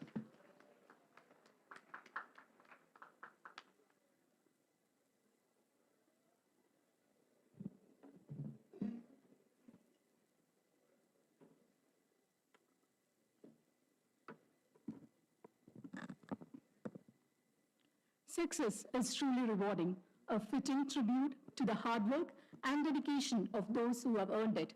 In recognition of their remarkable achievements, our university is proud to bestow the highest degrees, awards, and medals upon these deserving individuals. We now proceed with awarding the PhD degrees.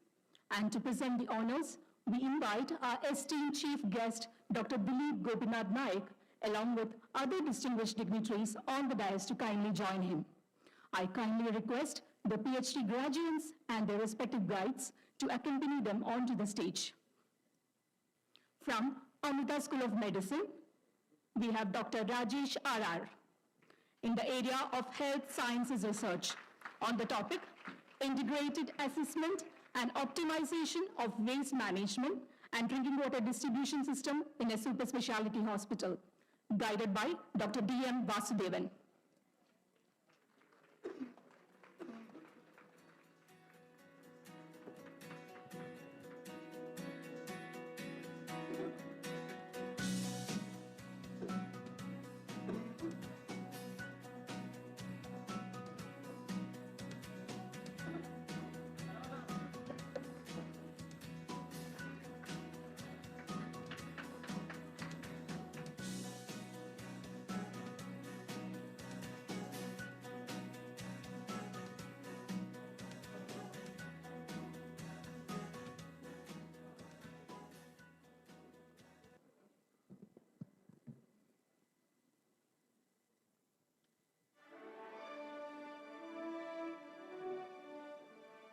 Dr. Sunil Rajan in the area of anesthesia on the topic efficacy of opioid-free regimen in providing adequate intraoperative and postoperative analgesia in cancer patients undergoing major head and neck surgeries and its effect on patient outcome, guided by Dr. Jerry Paul.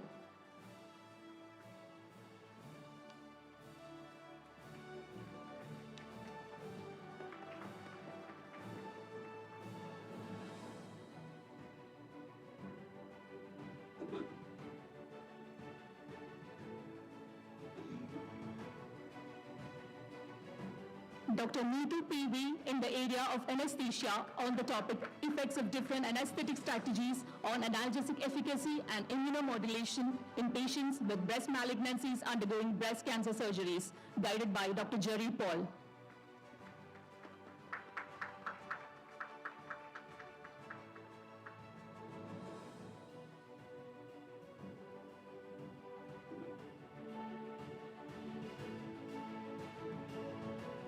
Dr. Krishna Kumar T. in the area of head and neck surgery on the topic health economic evaluation in head and neck cancers in the Indian context, guided by Dr. Subramania Iyer.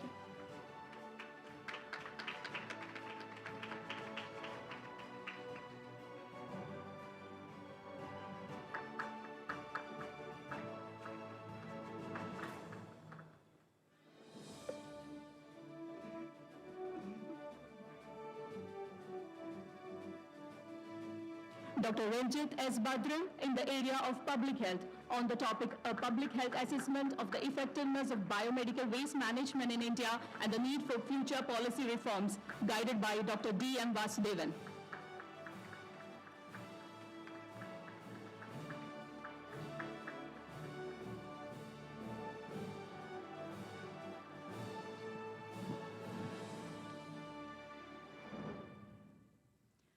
From Amrita School of Nursing, we have Dr. Sheila Pavitran in the area of medical oncology on the topic chemotherapy-induced peripheral neuropathy and quality of life of patients with breast cancer undergoing treatment in Kerala, guided by Dr. D.M. Vasudevan.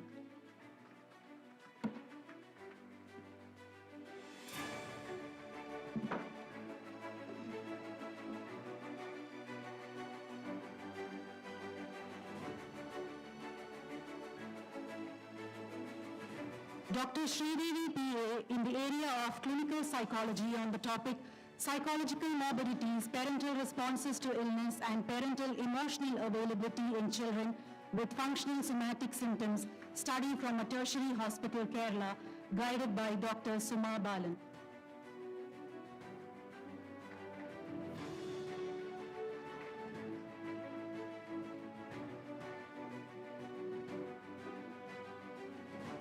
From Amrita School of Dentistry, we have Dr. Parvati Ghosh in the area of orthodontics and dentofacial orthopedics on the topic derivation and validation of a risk factor assessment scale for the detection of obstructive sleep apnea among adults, guided by Dr. Sapna Verma.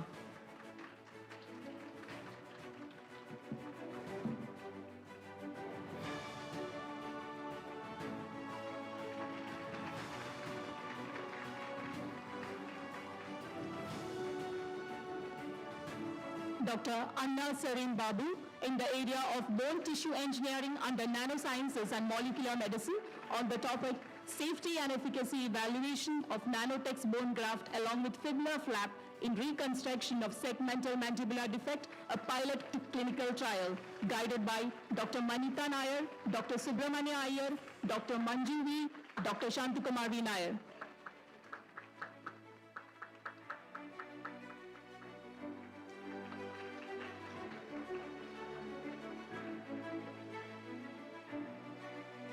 Dr. Hindal Das in the area of public health dentistry on the topic effectiveness of an oral health curriculum in reducing dental caries increment and improving oral hygiene behavior among school children of Ernakulam district in Kerala, India, a cluster randomized trial, guided by Dr. Chandrasekhar Janaki Ram and BC committee member Dr. Balagopal Verma.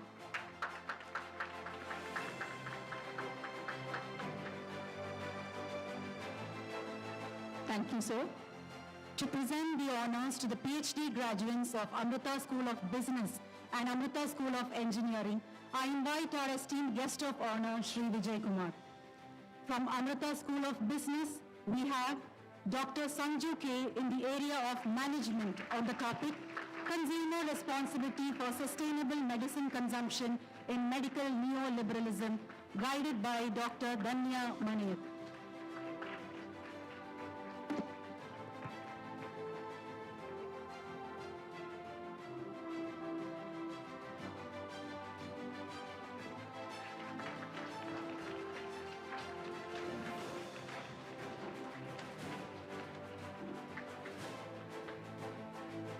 From Amrita School of Engineering, Dr. D. Chiranjeevi Narasimhan in the area of mechanical engineering on the topic Effect of cryogenic treatment on the electrical and mechanical properties of copper and aluminum, guided by Dr. Sanjeevi Arul.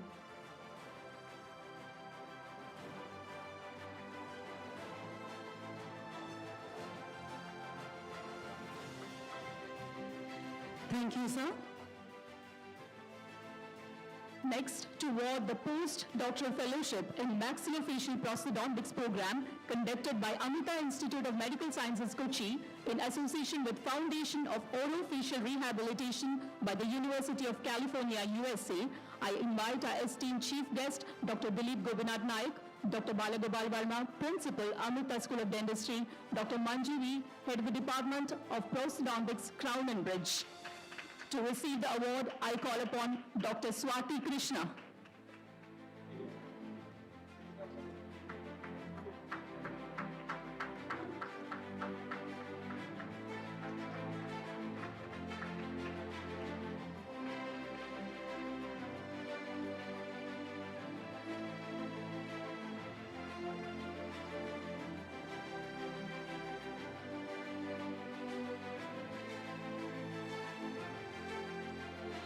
Thank you all.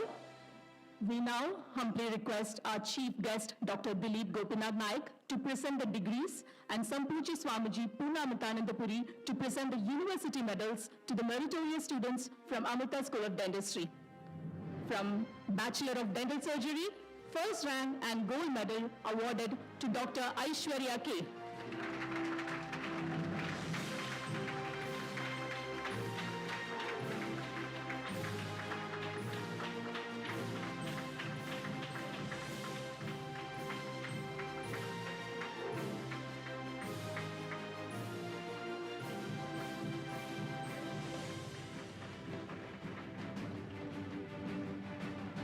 Second rank and silver medal awarded to Dr. Amrita R.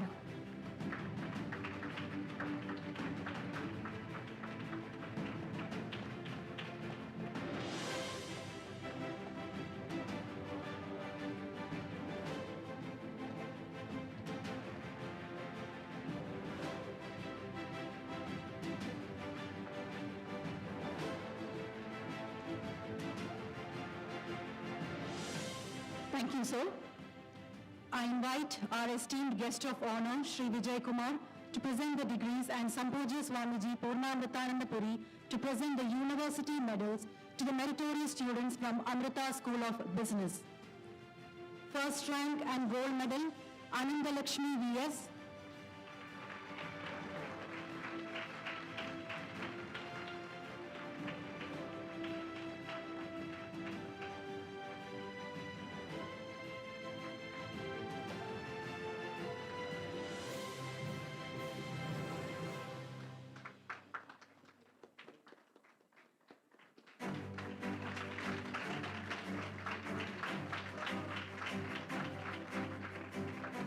Krishna O.I.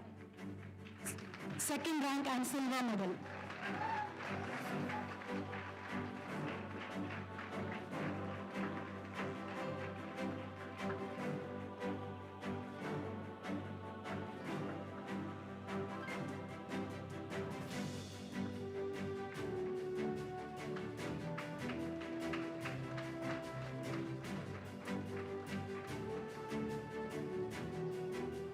Thank you, sir and Swamiji. We now humbly request our chief guest, Dr. Dilip Gopinath Naik, and our principal, Dr. Balagopal Verma, Amrita School of Dentistry, to present the degrees to Bachelor of Dental Surgery graduates. We invite our chief guest to kindly present the first set of degrees.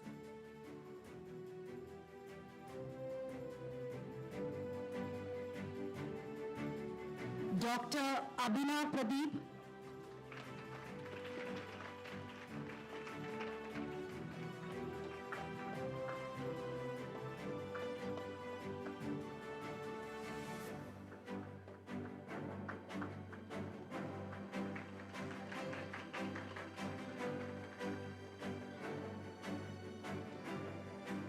Dr. Agna Sabu.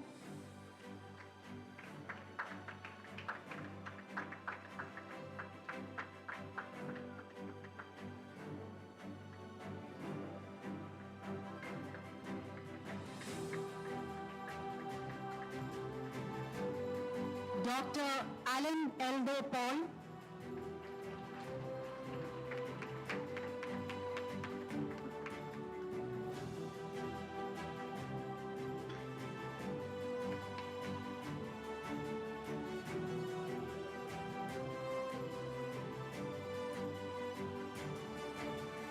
Dr. Alina Wilson.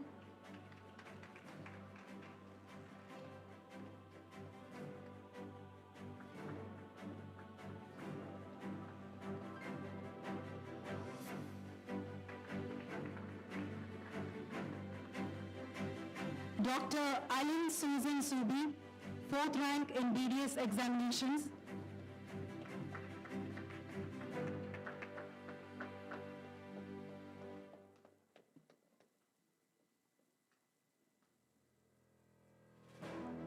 Dr. Alia S.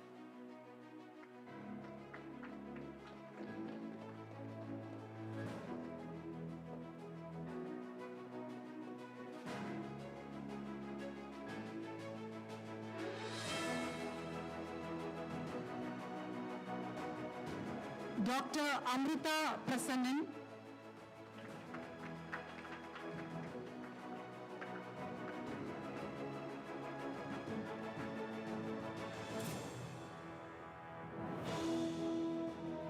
Dr. Anani Wills.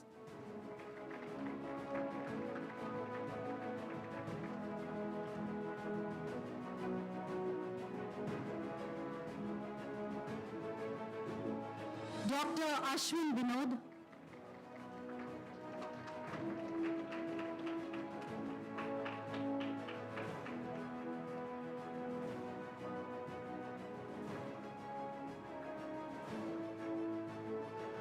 Dr. Asiya Shahab.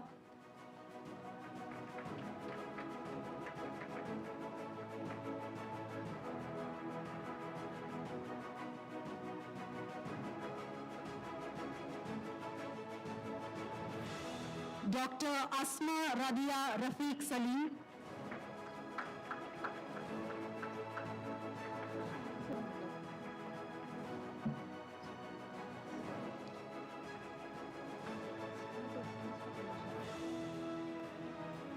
Dr. Adila Ajay.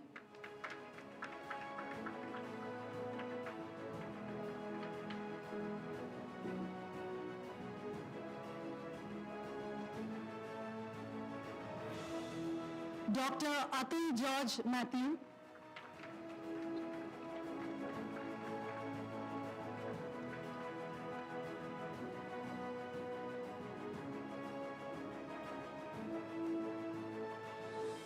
Dr. Christina Baby Joseph.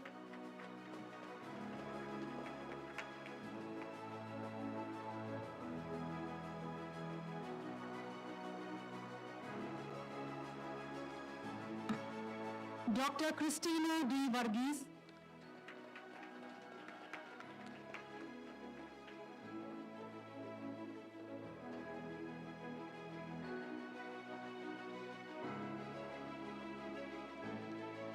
Dr. Fatima Isha Hakim.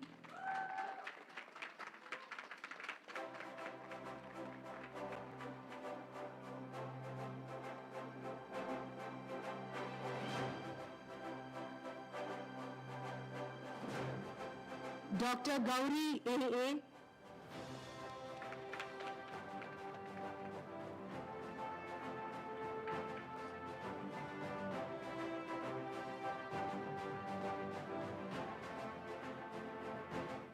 Thank you, sir. We now invite Dr. Balagopal Verma, Principal, Amrita School of Dentistry, to present the next set of degrees to graduates. Dr. K.N. Fatima.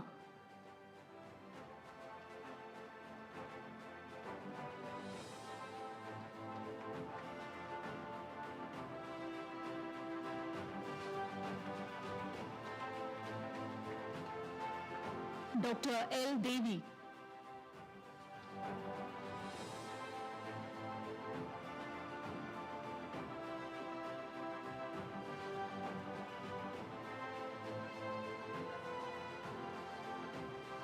Dr. Lakshmi Nandana J.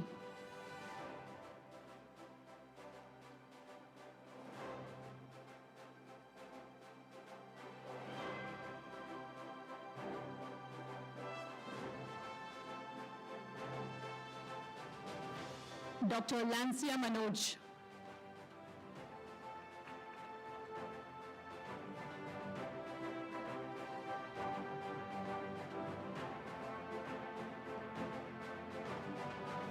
Dr. Bharat Krishnan.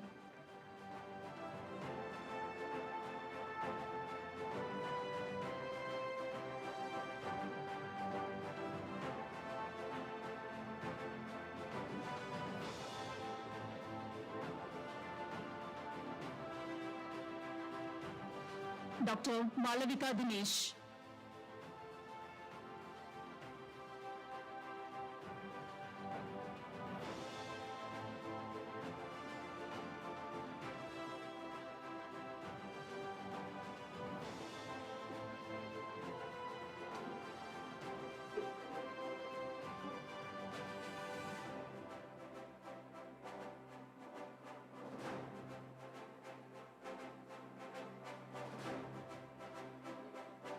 Dr. Megha K.S.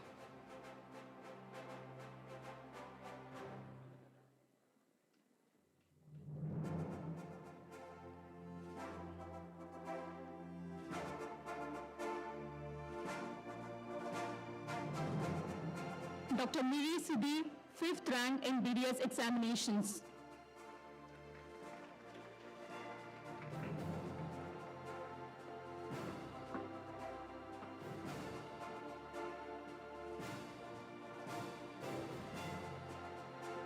Dr. Nasreen Shihabuddin CH.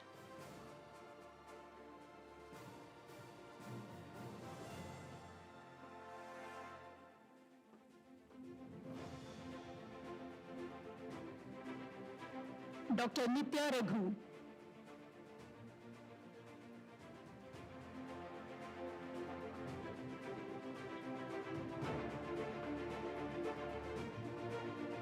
Dr. Pooja A. Nair.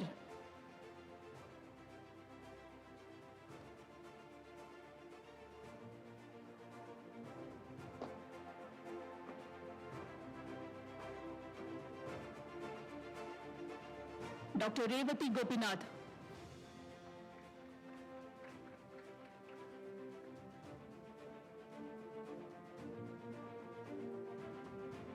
Dr. Samrita V. Nair.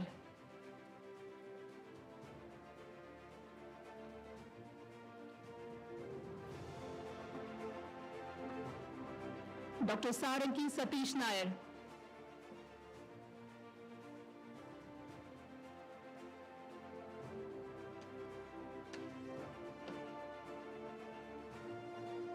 Dr. Shweta M.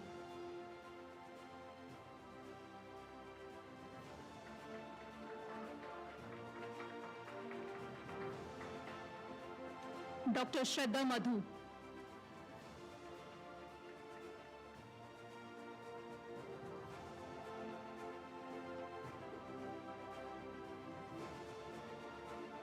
Dr. Sriraj Natraj Ramachandran, 3rd rank in BDS examination.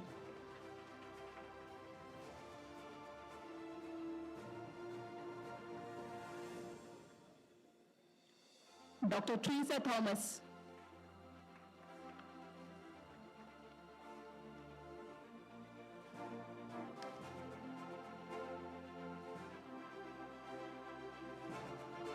Dr. Harita PG.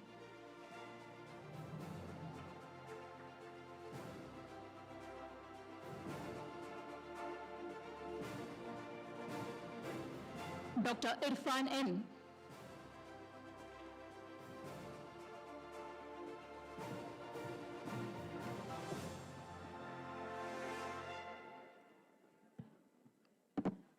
Thank you, sir.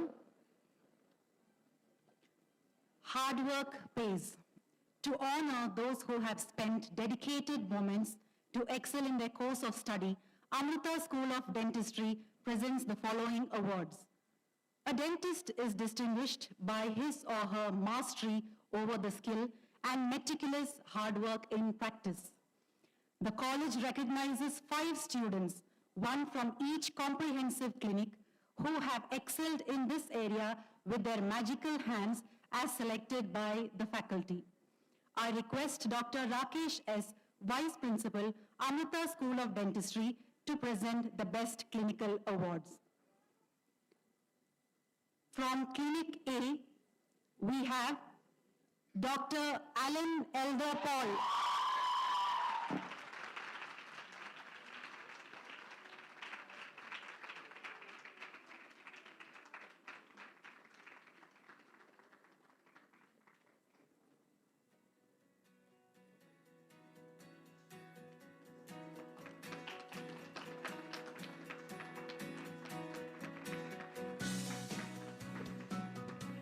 From Clinic B, we have Dr.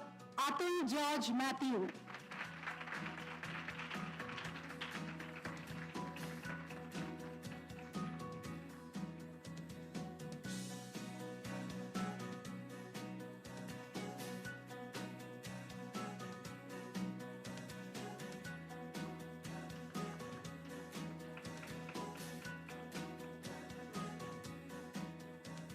Dr. Malavika Dinesh from Clinic C.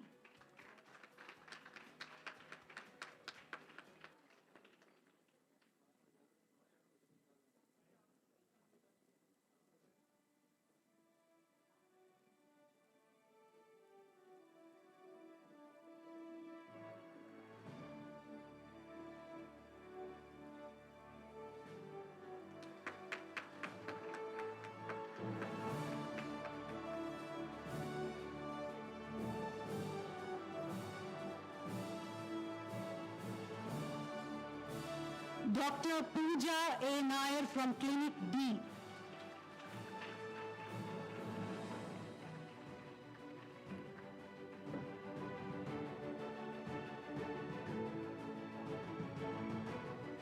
And from Clinic E, we have Dr. Teresa Thomas.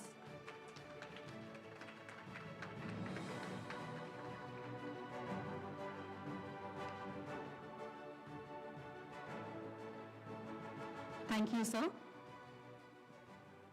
It is also important that we recognize those students who went beyond their academic responsibilities to serve their peers and this institution. Our class representatives of the interns batch have been exactly those individuals who stood as bridges between students and faculty. Today, we are proud to present the Best Service Award to acknowledge their selfless contribution, leadership, and unwavering commitment. I request Dr. Balagopal Verma, Principal, Amrita School of Dentistry, to present the awards. On behalf of the college administration and faculty, I extend a heartfelt appreciation to Dr. Sriraj Nagraj Ramachandran,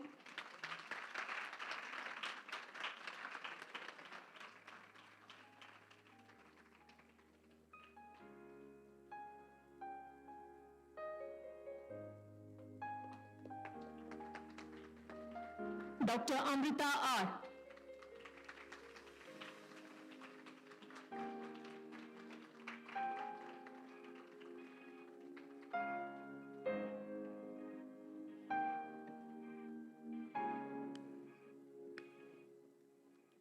Thank you, sir.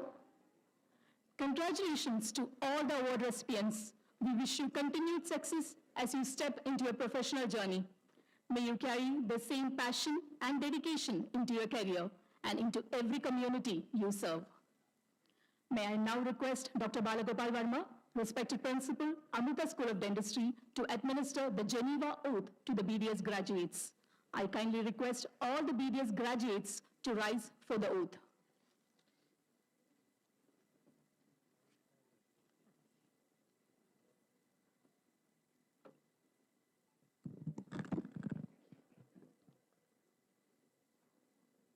Namah Shivaya. Please raise your right hand.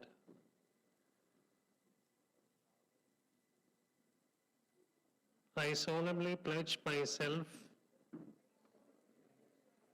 to the service of humanity. I will give to my teachers the respect and gratitude that is their due. I will practice my profession with conscience and dignity. The health of my patient will be my first consideration. I will respect the secrets which are confided in me. I will maintain my all means in my power, the honor, and the noble traditions of the medical profession. My colleagues will be my brothers and sisters. I will not permit consideration of religion, nationality, race, party politics, or social standing to intervene between my duty and patient. I will maintain the utmost respect for human life.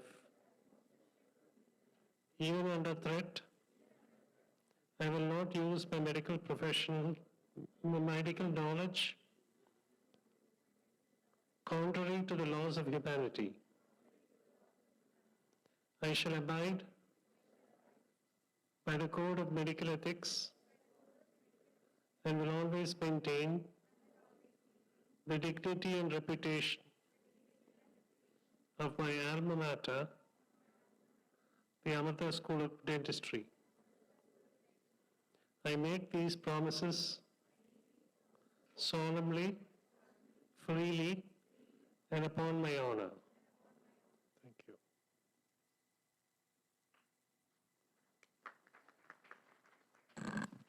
Thank you, sir.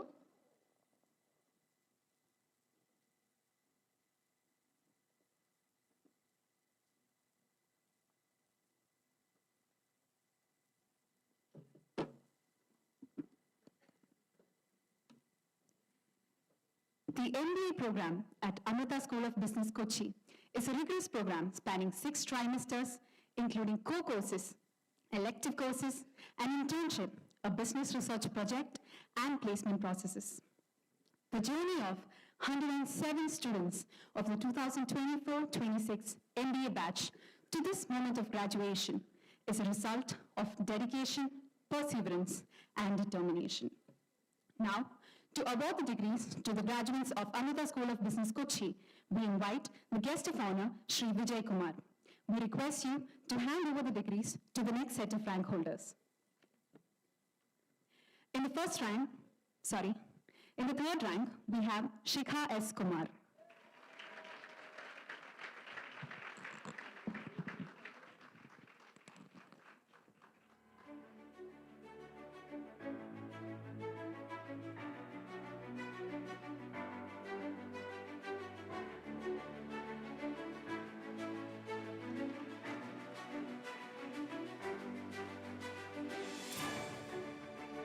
In the fourth rank, we have Devika S.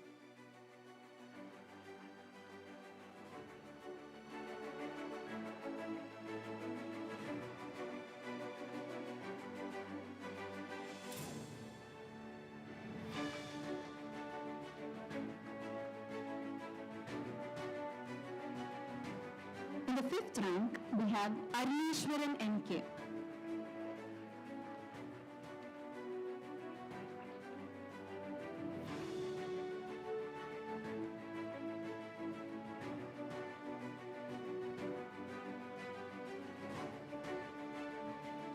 In the sixth rank, we have Anthony Sharon.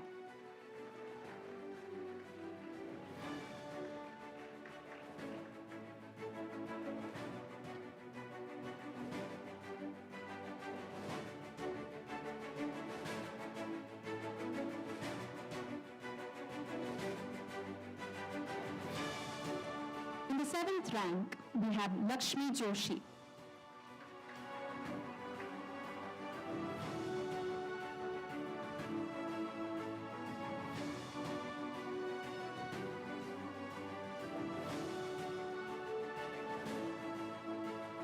In the 9th rank, we have Gauri Nanda N.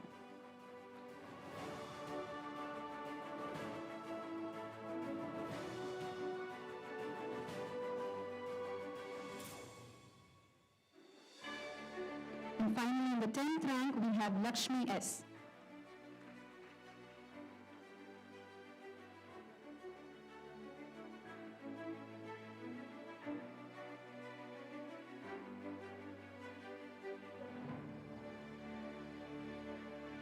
Congratulations to all the rank holders. Thank you, sir. To award the next set of degrees, we invite our Dean, Dr. Raghuraman.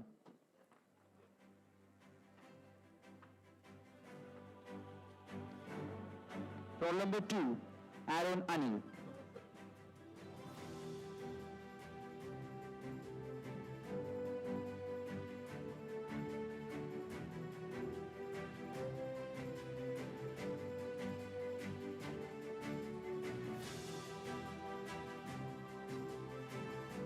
Roll number 3, Abhi G.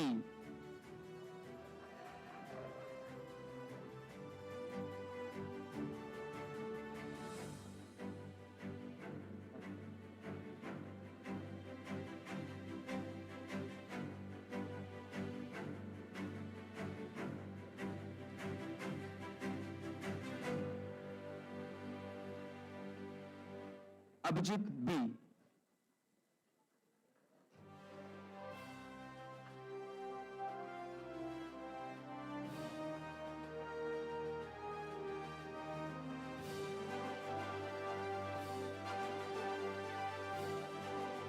Abhinav S.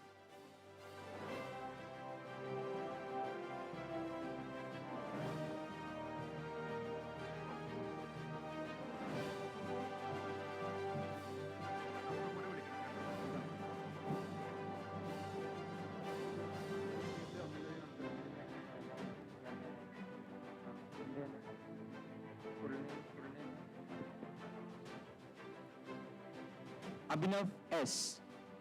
Next. Abhiram Hari.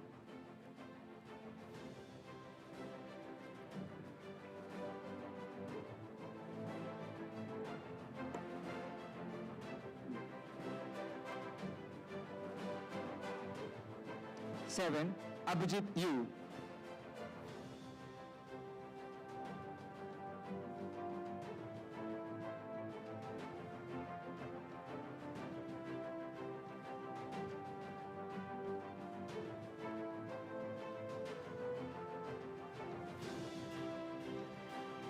Eight, Aditya Krishna.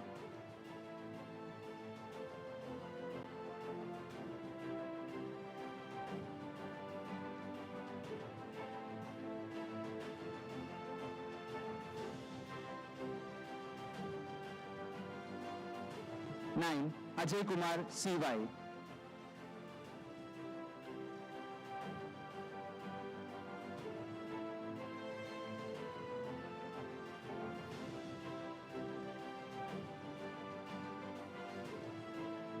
Ten, Akash S.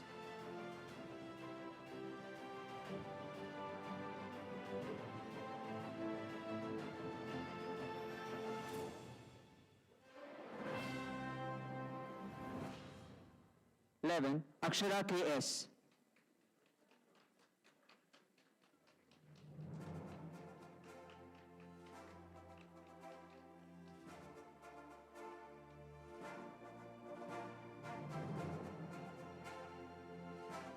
12, Alfie and Matthew.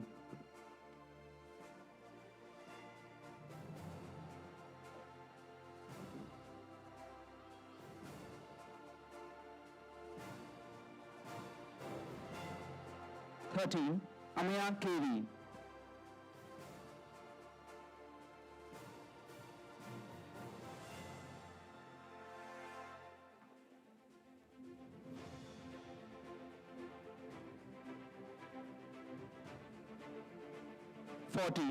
Amrita Vishwa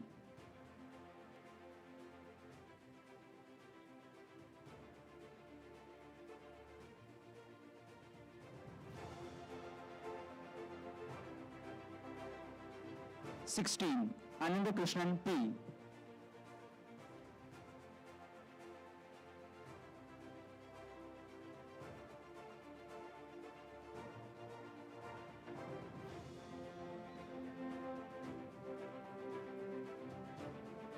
19, Anandu M. Nair.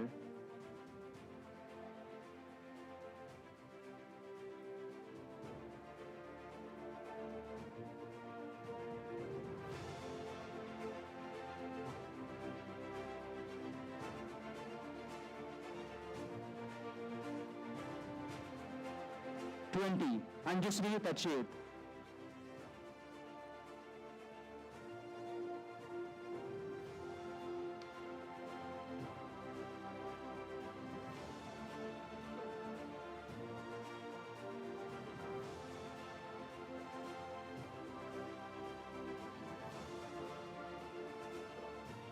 21, Anne Elizabeth Tong.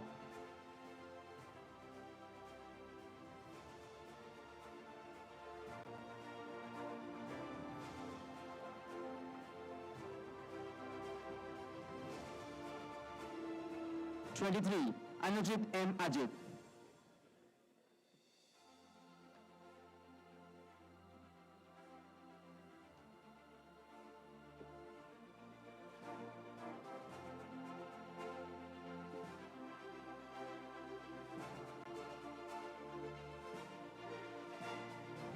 24, Anushree Nair.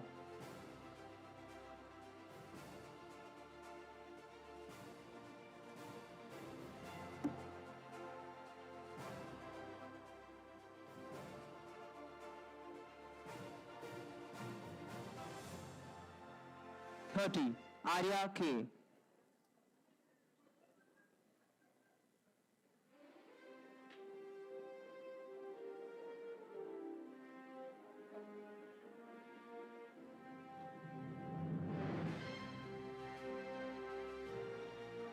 31, Arya K. Raj.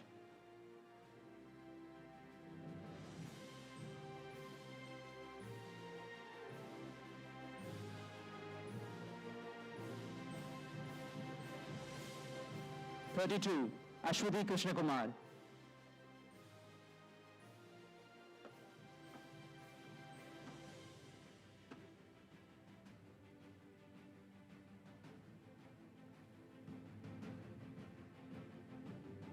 33, Ashwin Ashok.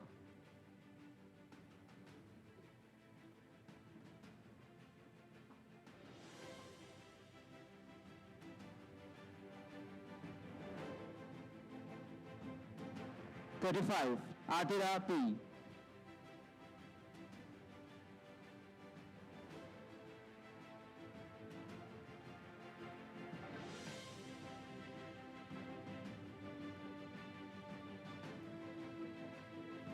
36, Atulya P.A.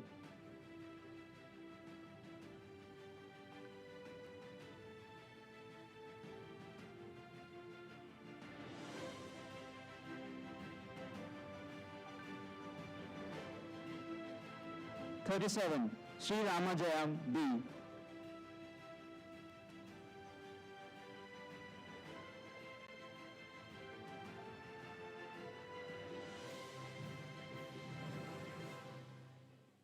38, Bandaledu Jyotsna.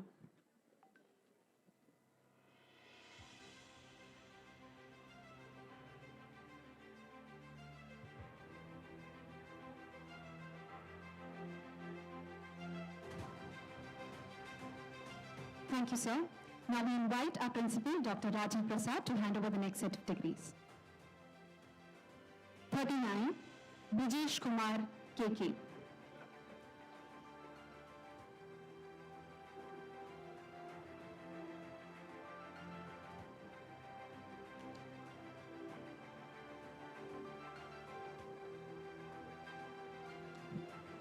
40, Chitra B.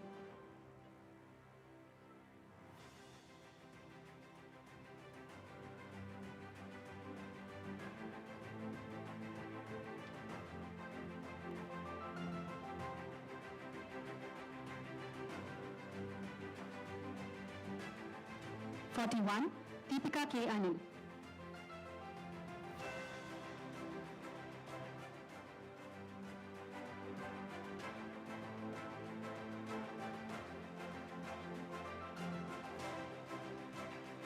44, Devnath R.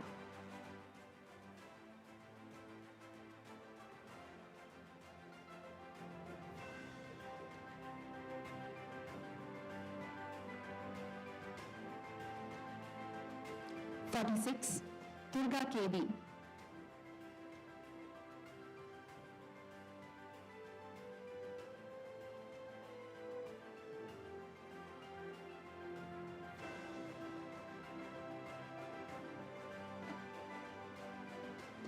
47, Fatima.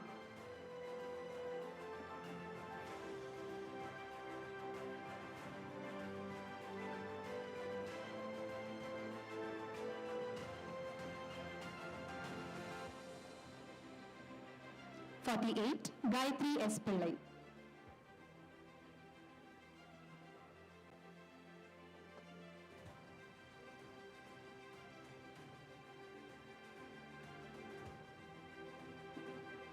49, Gopi Krishna Ramesh.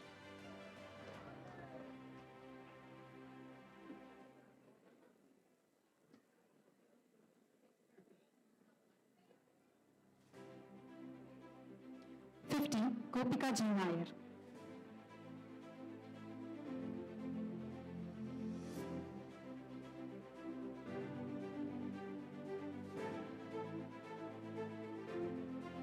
52, Gauri K.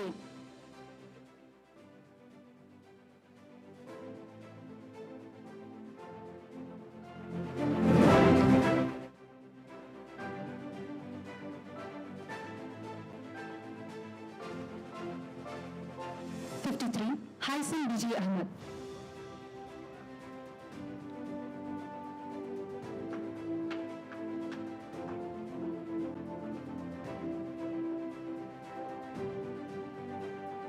54, Hari Kirtan K.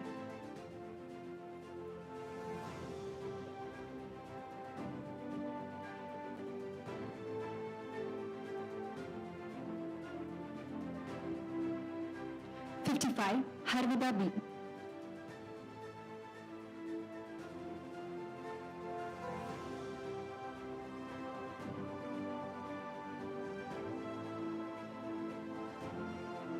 56, Jagadishwar S.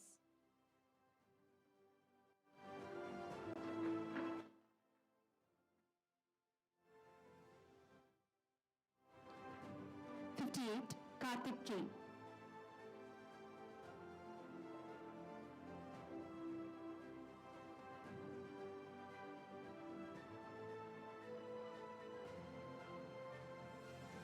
59, Karuna N.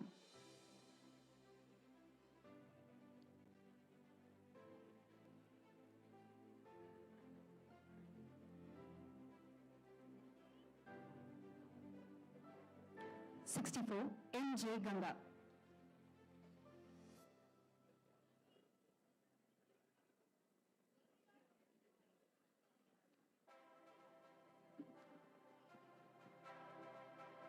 65, Malavika N.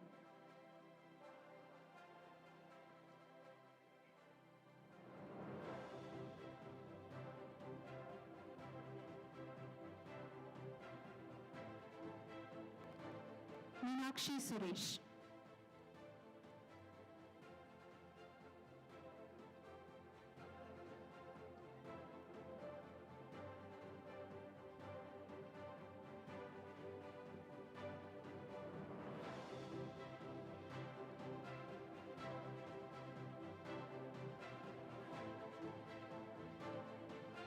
67, Mini B.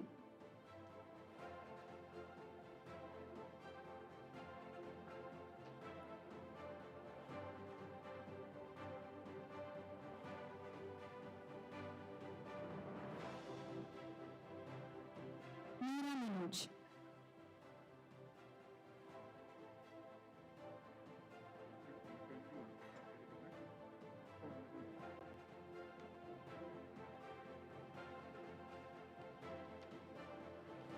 Midun M.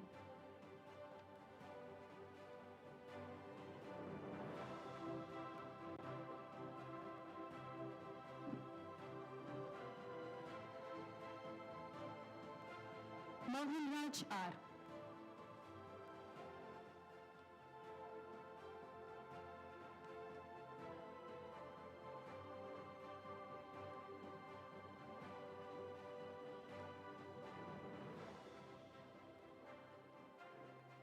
Nandita Suresh.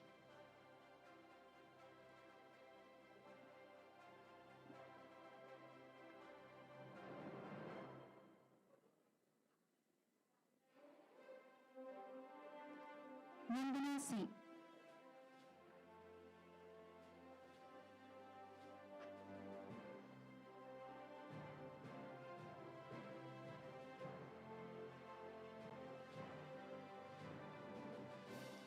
Nandana N.R.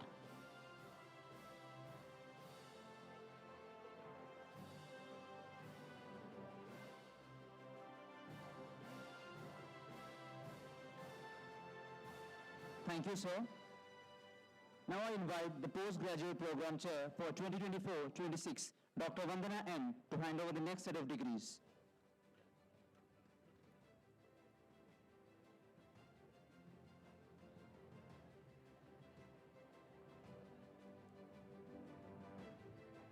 Navya Sabo George.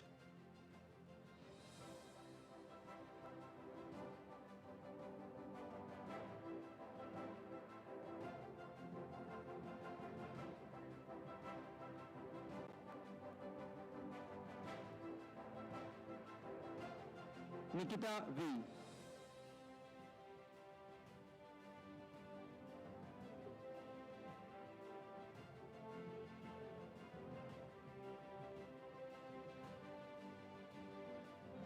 Nitin Mohan.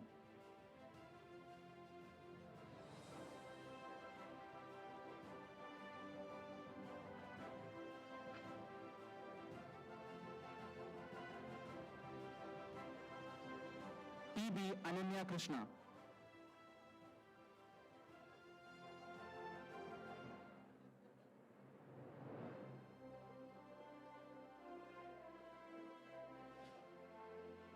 Pavitra N.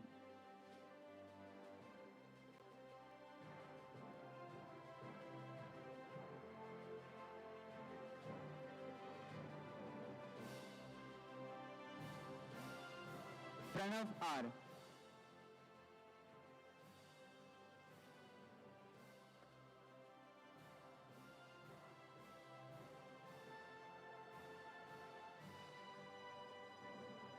Rajkiran R. Nair.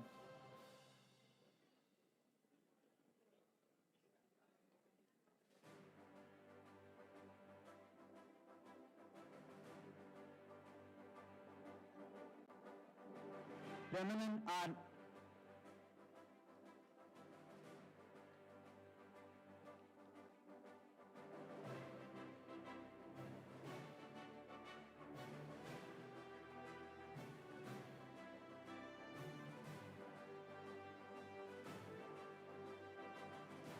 Rao Shanmuga Meenakshi Vigneshwaran.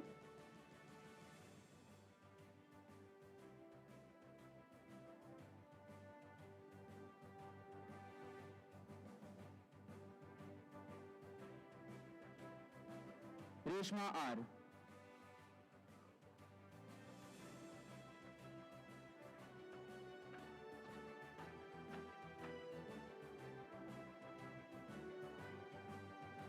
Rohit R.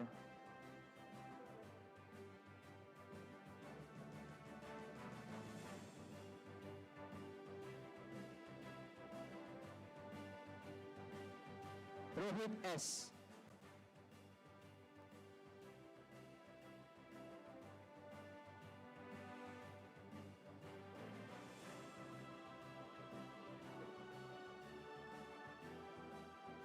Rohit Krishna Menon.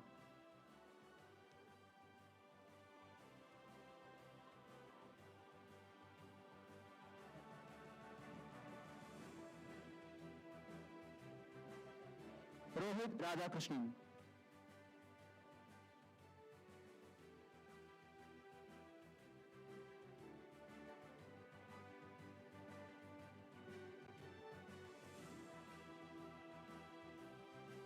Saksham Isha M.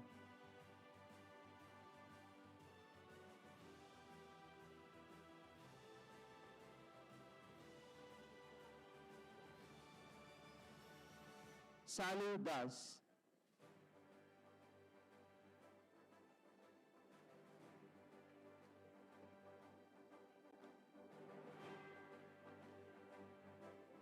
Santosh Shivam P.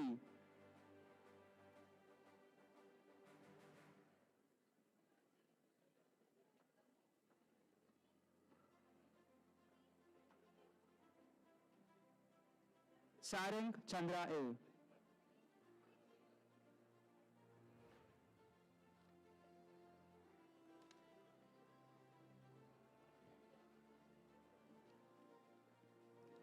Thank you, ma'am. Now I invite the Deputy Controller of Examinations, Dr. Dhanya M., to hand over the next set of degrees.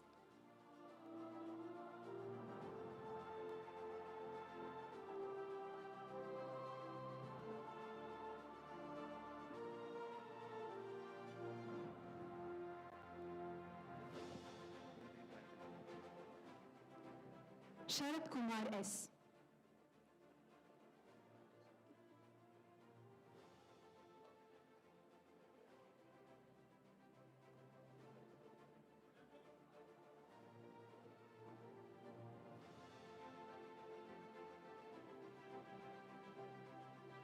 Shivani Shivram.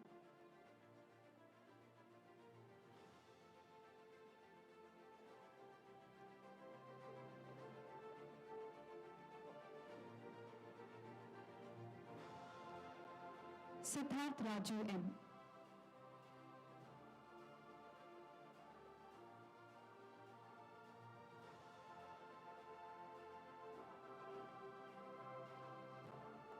Siddharth Unni.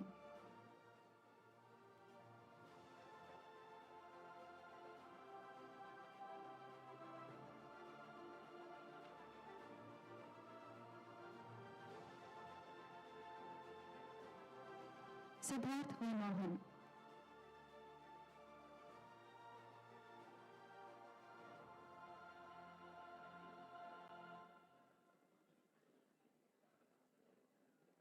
Sneha Surendran.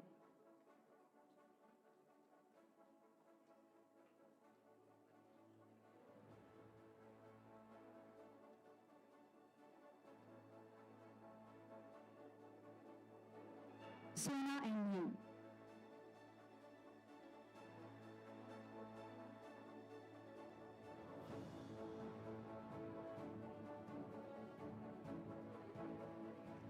Shraddha S. Madhavan.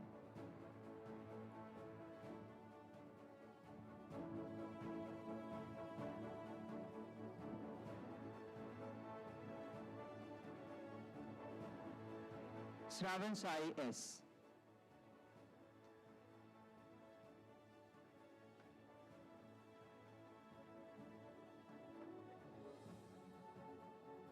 Shreyas K.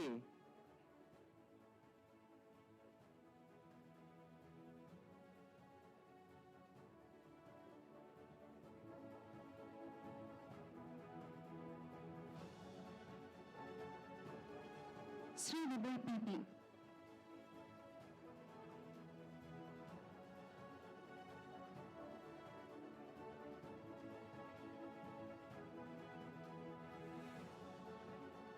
Varalakshmi S.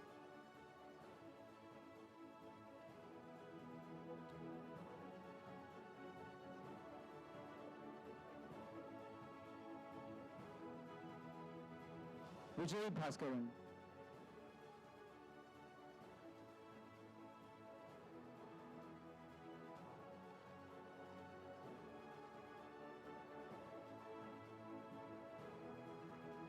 Yadunandan M.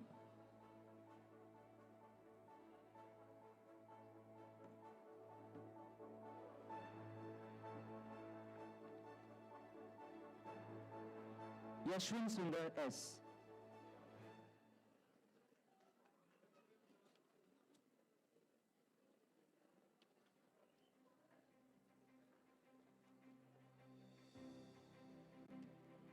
P. Vignesh B.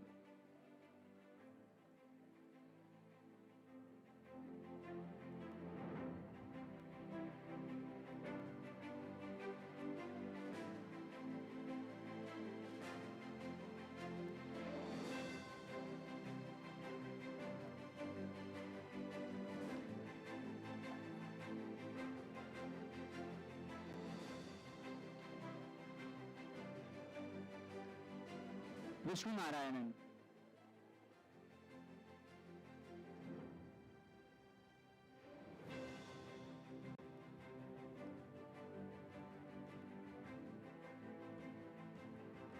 Navani Soman.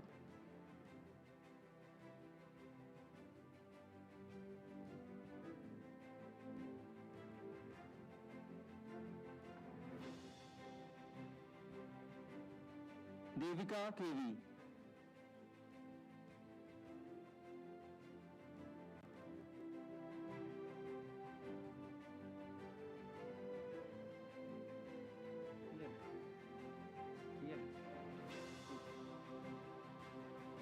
Arjun P.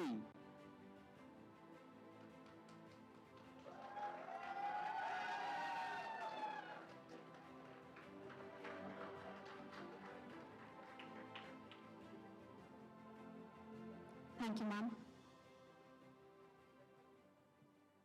This year, we had a good number of business research projects, resulting in conference presentations and publications. To recognize the students behind these BRPs, Amrita School of Business Kochi is giving them certificates of appreciation.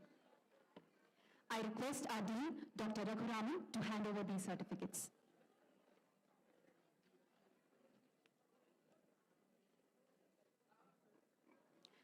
Abhijit B.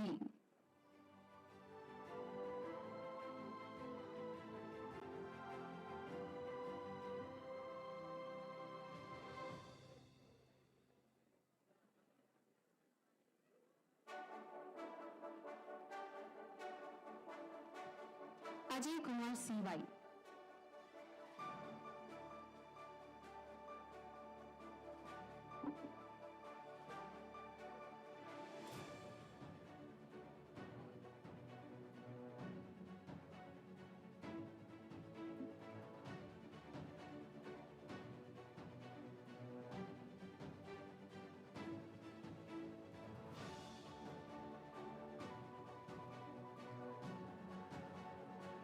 Amrita Gokul V.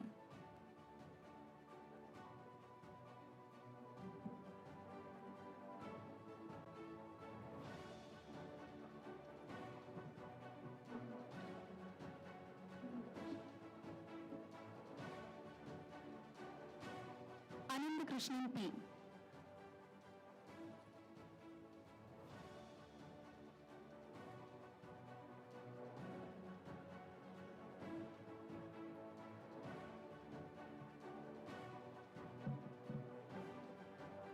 Ananda Lakshmi V.S.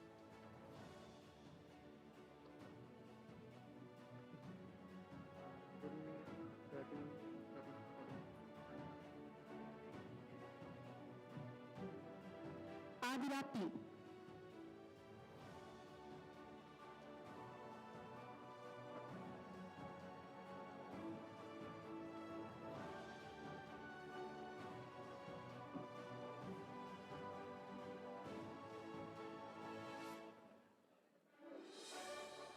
Sri Ramajayam Blue.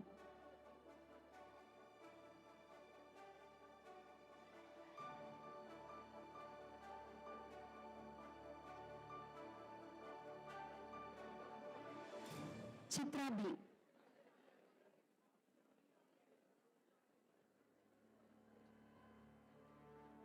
I call upon Chitra B.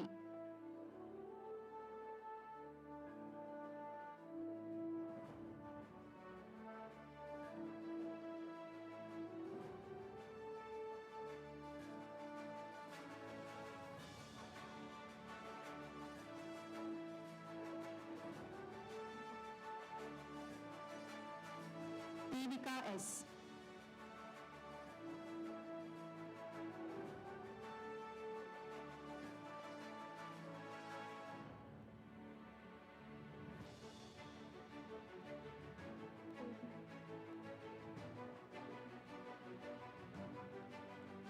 Devnath R.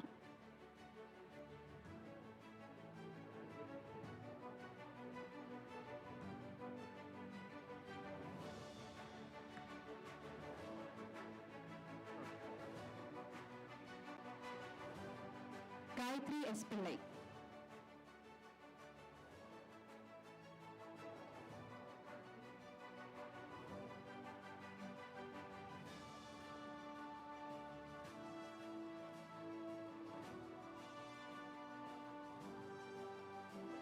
Kajal A.M.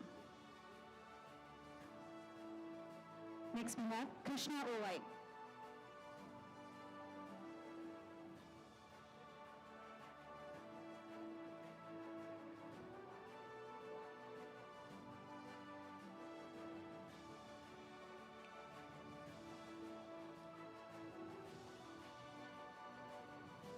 Lakshmi Joshi.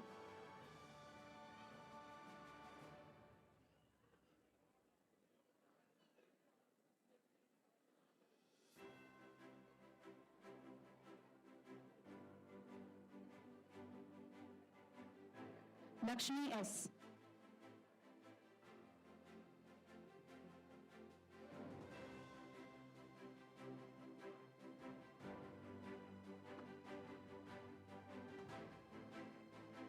N.G. Ganga.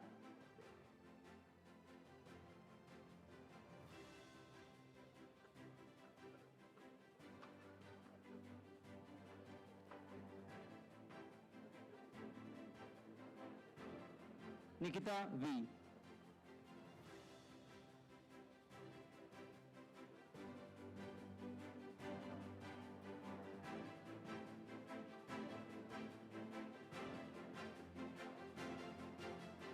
Nitin Mohan.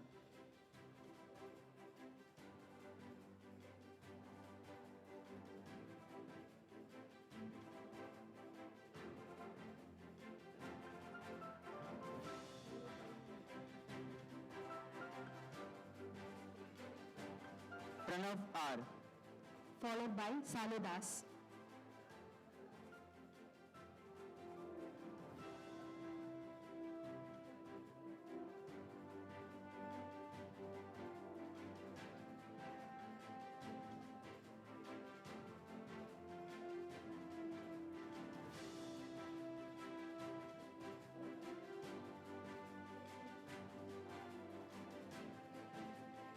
Sarin Chandra A.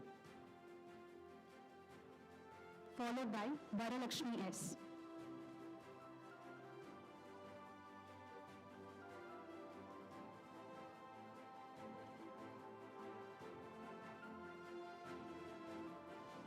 Varalakshmi S. Followed by Hari Kirtan.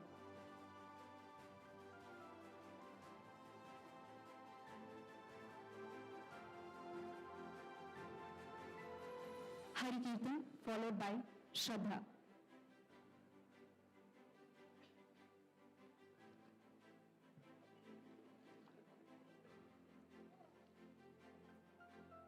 Shraddha followed by Raj Kiran R. Nair.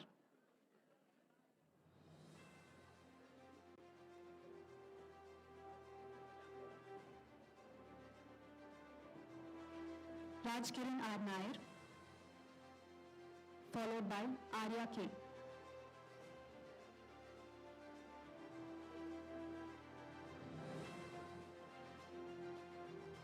Arya K. Followed by Durga KV.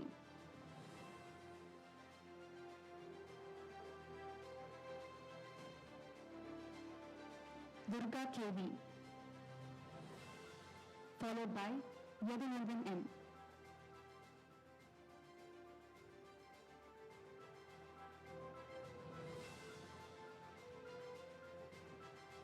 Yadunandan M. Followed by Shravan Sai S.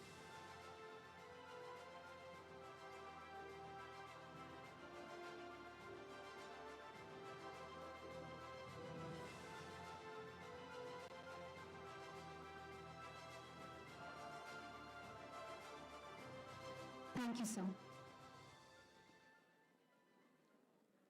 May I now request Sampuja Swamiji to honor our chief guest and guest of honor and extend our heartfelt gratitude for his gracious acceptance of our invitation to this function.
Thank you, Swamiji. We now invite Dr. D. M. Vasudevan, Dean Health Science Research, to felicitate this gathering.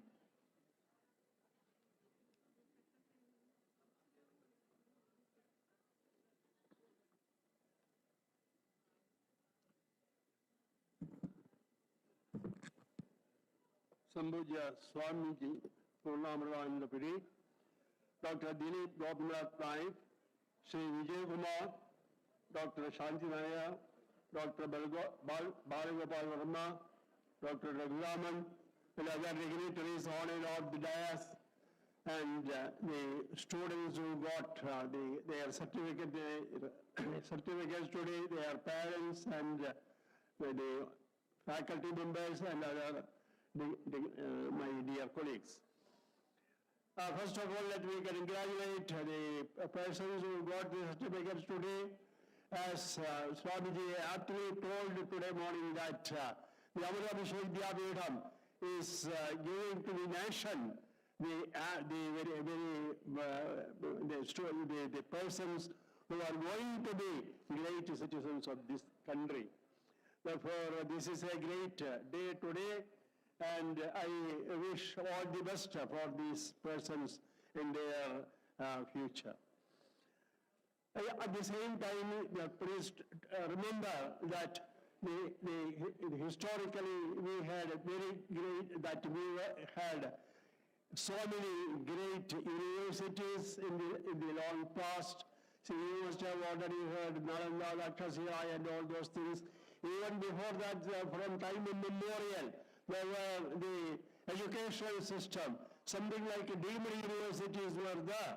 And at that time, if you remember, these were great scholars were produced from those such universities, and these were honored, or those were there were the teachers who were great rishis. And such things were already there. And the great best example that you think that the Sandhivani Maharshi. Sandhivani was there in the present day Ujjain. He was there, and there were in the time was there that two persons came there, two children, actually 12 years old children came there. They were named Sri Krishna and Balarama. And Sandhivani took them as students and had the examinations and all those things. See, at that time, the tuition fee was not given previously, at the time of entrance. That the tuition fee will be given after all the examinations were over, everything is over, something like a convocation. And Sandhivani told what is the tuition fee that is necessary that Sri Krishna asked. And Sandhivani told that, see, 18 years back, we were going to pilgrimage, and in the sea shore, that my son was lost, sea was taken by him, and kindly give that child to me. And since Sandhivani knew that these students were great persons, they could do that. And Sri Krishna went there to the seashore, and they were originally told that this was taken by a Daman. And of course, the Daman was killed, and then it was known that the particular soul was not there, but that is with Yamapuri, that is with Yama. Then therefore they went to Yamapuri, they brought those souls, and the child, of course, at that time now it is 18-year-old person. That was the Guru Dakshina that was given, that is the tuition fee that was given. And then the convocation was there. At that time also over the convocation, of course, will not be great, very big mass were not there, because only 2 or 3 or 4, 5 or 10 students will be there, and their relatives will be there. And therefore it was a very small function, but at the same time it was a very great ceremony. And the departing words of the Guru was that to Shri Krishna, that only two words. This the convocation address was only two words. Satyam vada dharman chara. You always tell the truth, and your deeds will always be through the dharmas. And with that, I remain. Thank you. Namah Shivaya.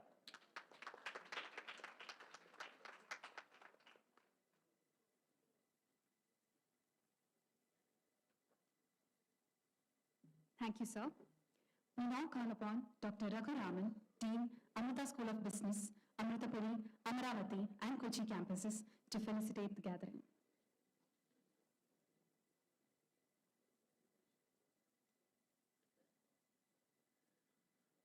Om Amriteshwari Namaha. My pranams to Amma. Originally I had prepared 20 minutes, then they said 10 minutes. But looking at all of these things, I think I'll survive only for 2 minutes. Thank you so much for your wonderful patience, the students, the parents, the faculty members. Very much a wonderful congratulations to all of you. With some Pujya Swamiji on the dais and all the distinguished guests, thank you so much for your kind presence here today. 3 kinds of AI, kindly remember as you walk out of Amrita Vishwa Vidyapeetham. Amma's intelligence AI is the highest level that is guiding all of us. There is Amrita intelligence and of course the artificial intelligence. I think Amrita gives you a finest blend of computation and compassion. And I think those are the things that will be much needed as you walk into the corporate world or wherever you are heading to. How do you be ethically, in a responsible way, perform yourself? So once again, a huge congratulations to all the graduates, their parents, for your unwavering support and faith in Amrita system, and to this finest faculty members who made all of this possible. Namah Shivaya.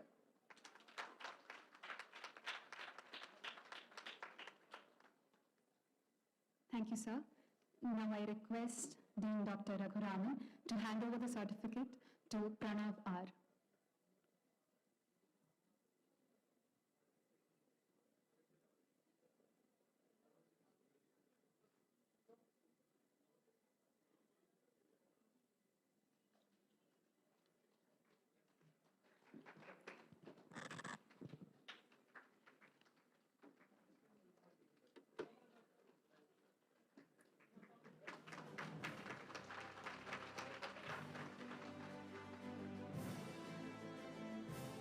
Thank you, sir. Honorable dignitaries, esteemed faculty, and dear graduates, it's our privilege to present a moment that celebrates not just achievement, but legacy. Today, as we gather for this prestigious convocation, we also unveil the latest edition of Alumni Magazine. This publication reflects the journey, accomplishments, and collective spirit of our alumni community. They remind us that while today marks an ending for our graduates, it also is the beginning for a lifelong connection. We are delighted to present the magazine on this memorable day. And for this, on behalf of our Chief Coordinator for Campus Alumni Association, Dr. P.G. Nair, I request Dr. Krishna Priya and Dr. Kaushik Haridas, alumni coordinators of School of Dentistry, to kindly hand over the magazine to Swamiji.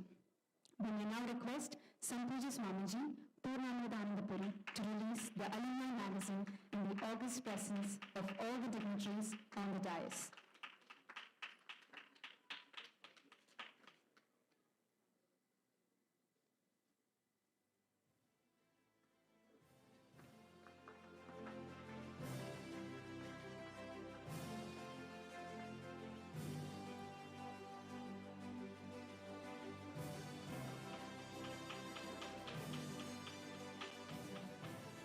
Dear graduates and other esteemed guests present, we invite you to please take out your mobile phones and scan the QR code displayed on the screen. By scanning it, You will be able to download and access the complete details of the alumni of AIMS Kochi campus.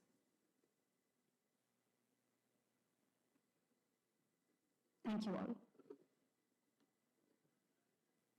Concluding with gratitude, we are privileged to request Dr. Balagopal Verma, respected principal, Amrita School of Dentistry, to propose the vote of thanks.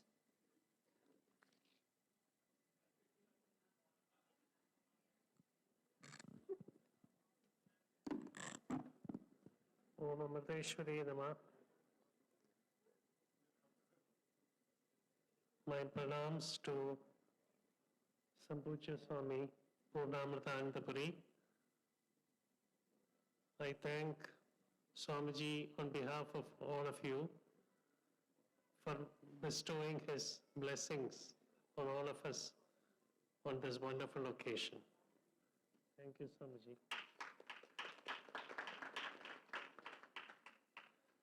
Next, I would like to thank the chief guest of the day, Dr. Dilip Naik. We both belong to the same alma mater, Manipal. When I joined for BDS, I used to hear these names of our super seniors who have studied there earlier. And later I have heard this name from my dad because both of them belong to the same specialty, periodontology. Thank you, sir, for giving a wonderful message. Your speech was wonderful and an excellent message to the young graduates. I was indeed very happy to see my senior at school, Loyola School, Trivandrum, Mr. Vijay Kumar. I'm meeting him after a long time, and thank you for being here and sharing his wonderful experience and expertise with the young generation. Thank you. I would like to thank Professor Rajiv Prasad, Principal, School of Business, for being here.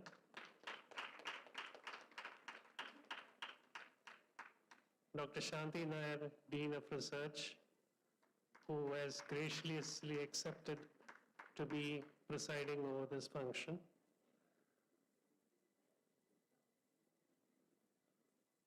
Dr. Krishna Kumar, Control of Exams, Amrita Vishwa Vidyapeetham, for being here.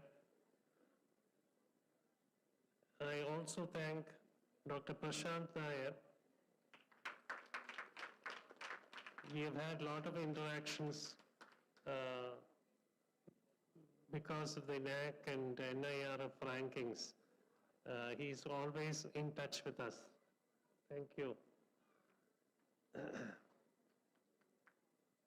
I also thank Dr. D.M. Vasudevan, Dean of Health Science Research, and Dr. Raghuraman, Dean of Amrita School of Business,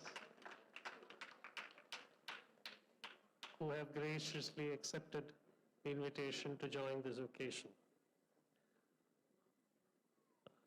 I thank the graduates for having us as teachers, and I hope you have learned quite a lot from this Amrita campus, and I wish all of you all the very best in your journey ahead. And I thank the parents and family who have joined this special occasion today. I know the sacrifices that all of you have made to make this possible. Thank you for being here. I also thank the audio video department, the IT department, the catering services, Karinaji, and the catering services for all the help rendered on this occasion. Thank you. Namah Shivaya.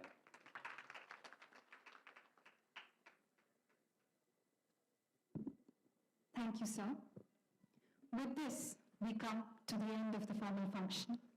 Thank you for being a valuable part of a memory we will cherish in the years to come. God bless all the graduates. We reserve our heartfelt congratulations even as you seek new horizons to pursue the dreams that will embellish your future. Now, we request you all to rise for the national anthem.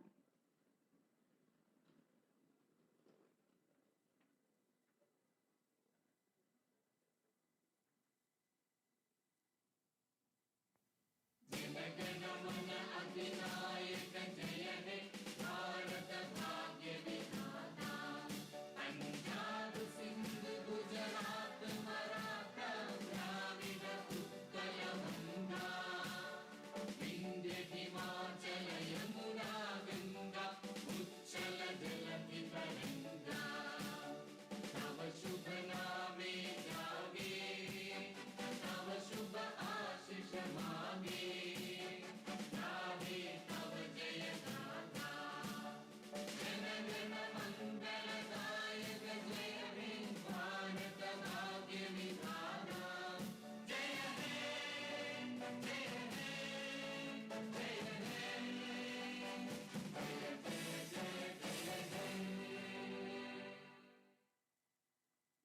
You may be seated.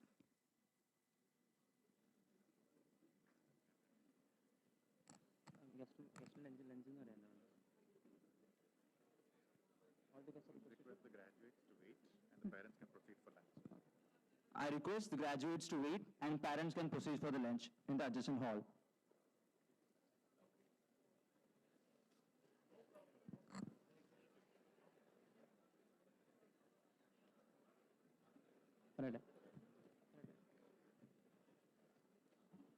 Let me request the heads of the department and graduates to be kindly proceed for a group photo to be arranged on stage. I request volunteers to guide them to the group photo area. First, I invite the graduates and HOD of School of Dentistry to join for the group photo.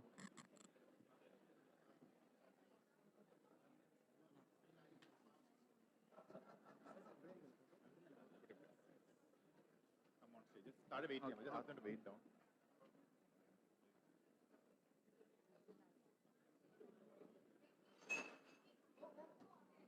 But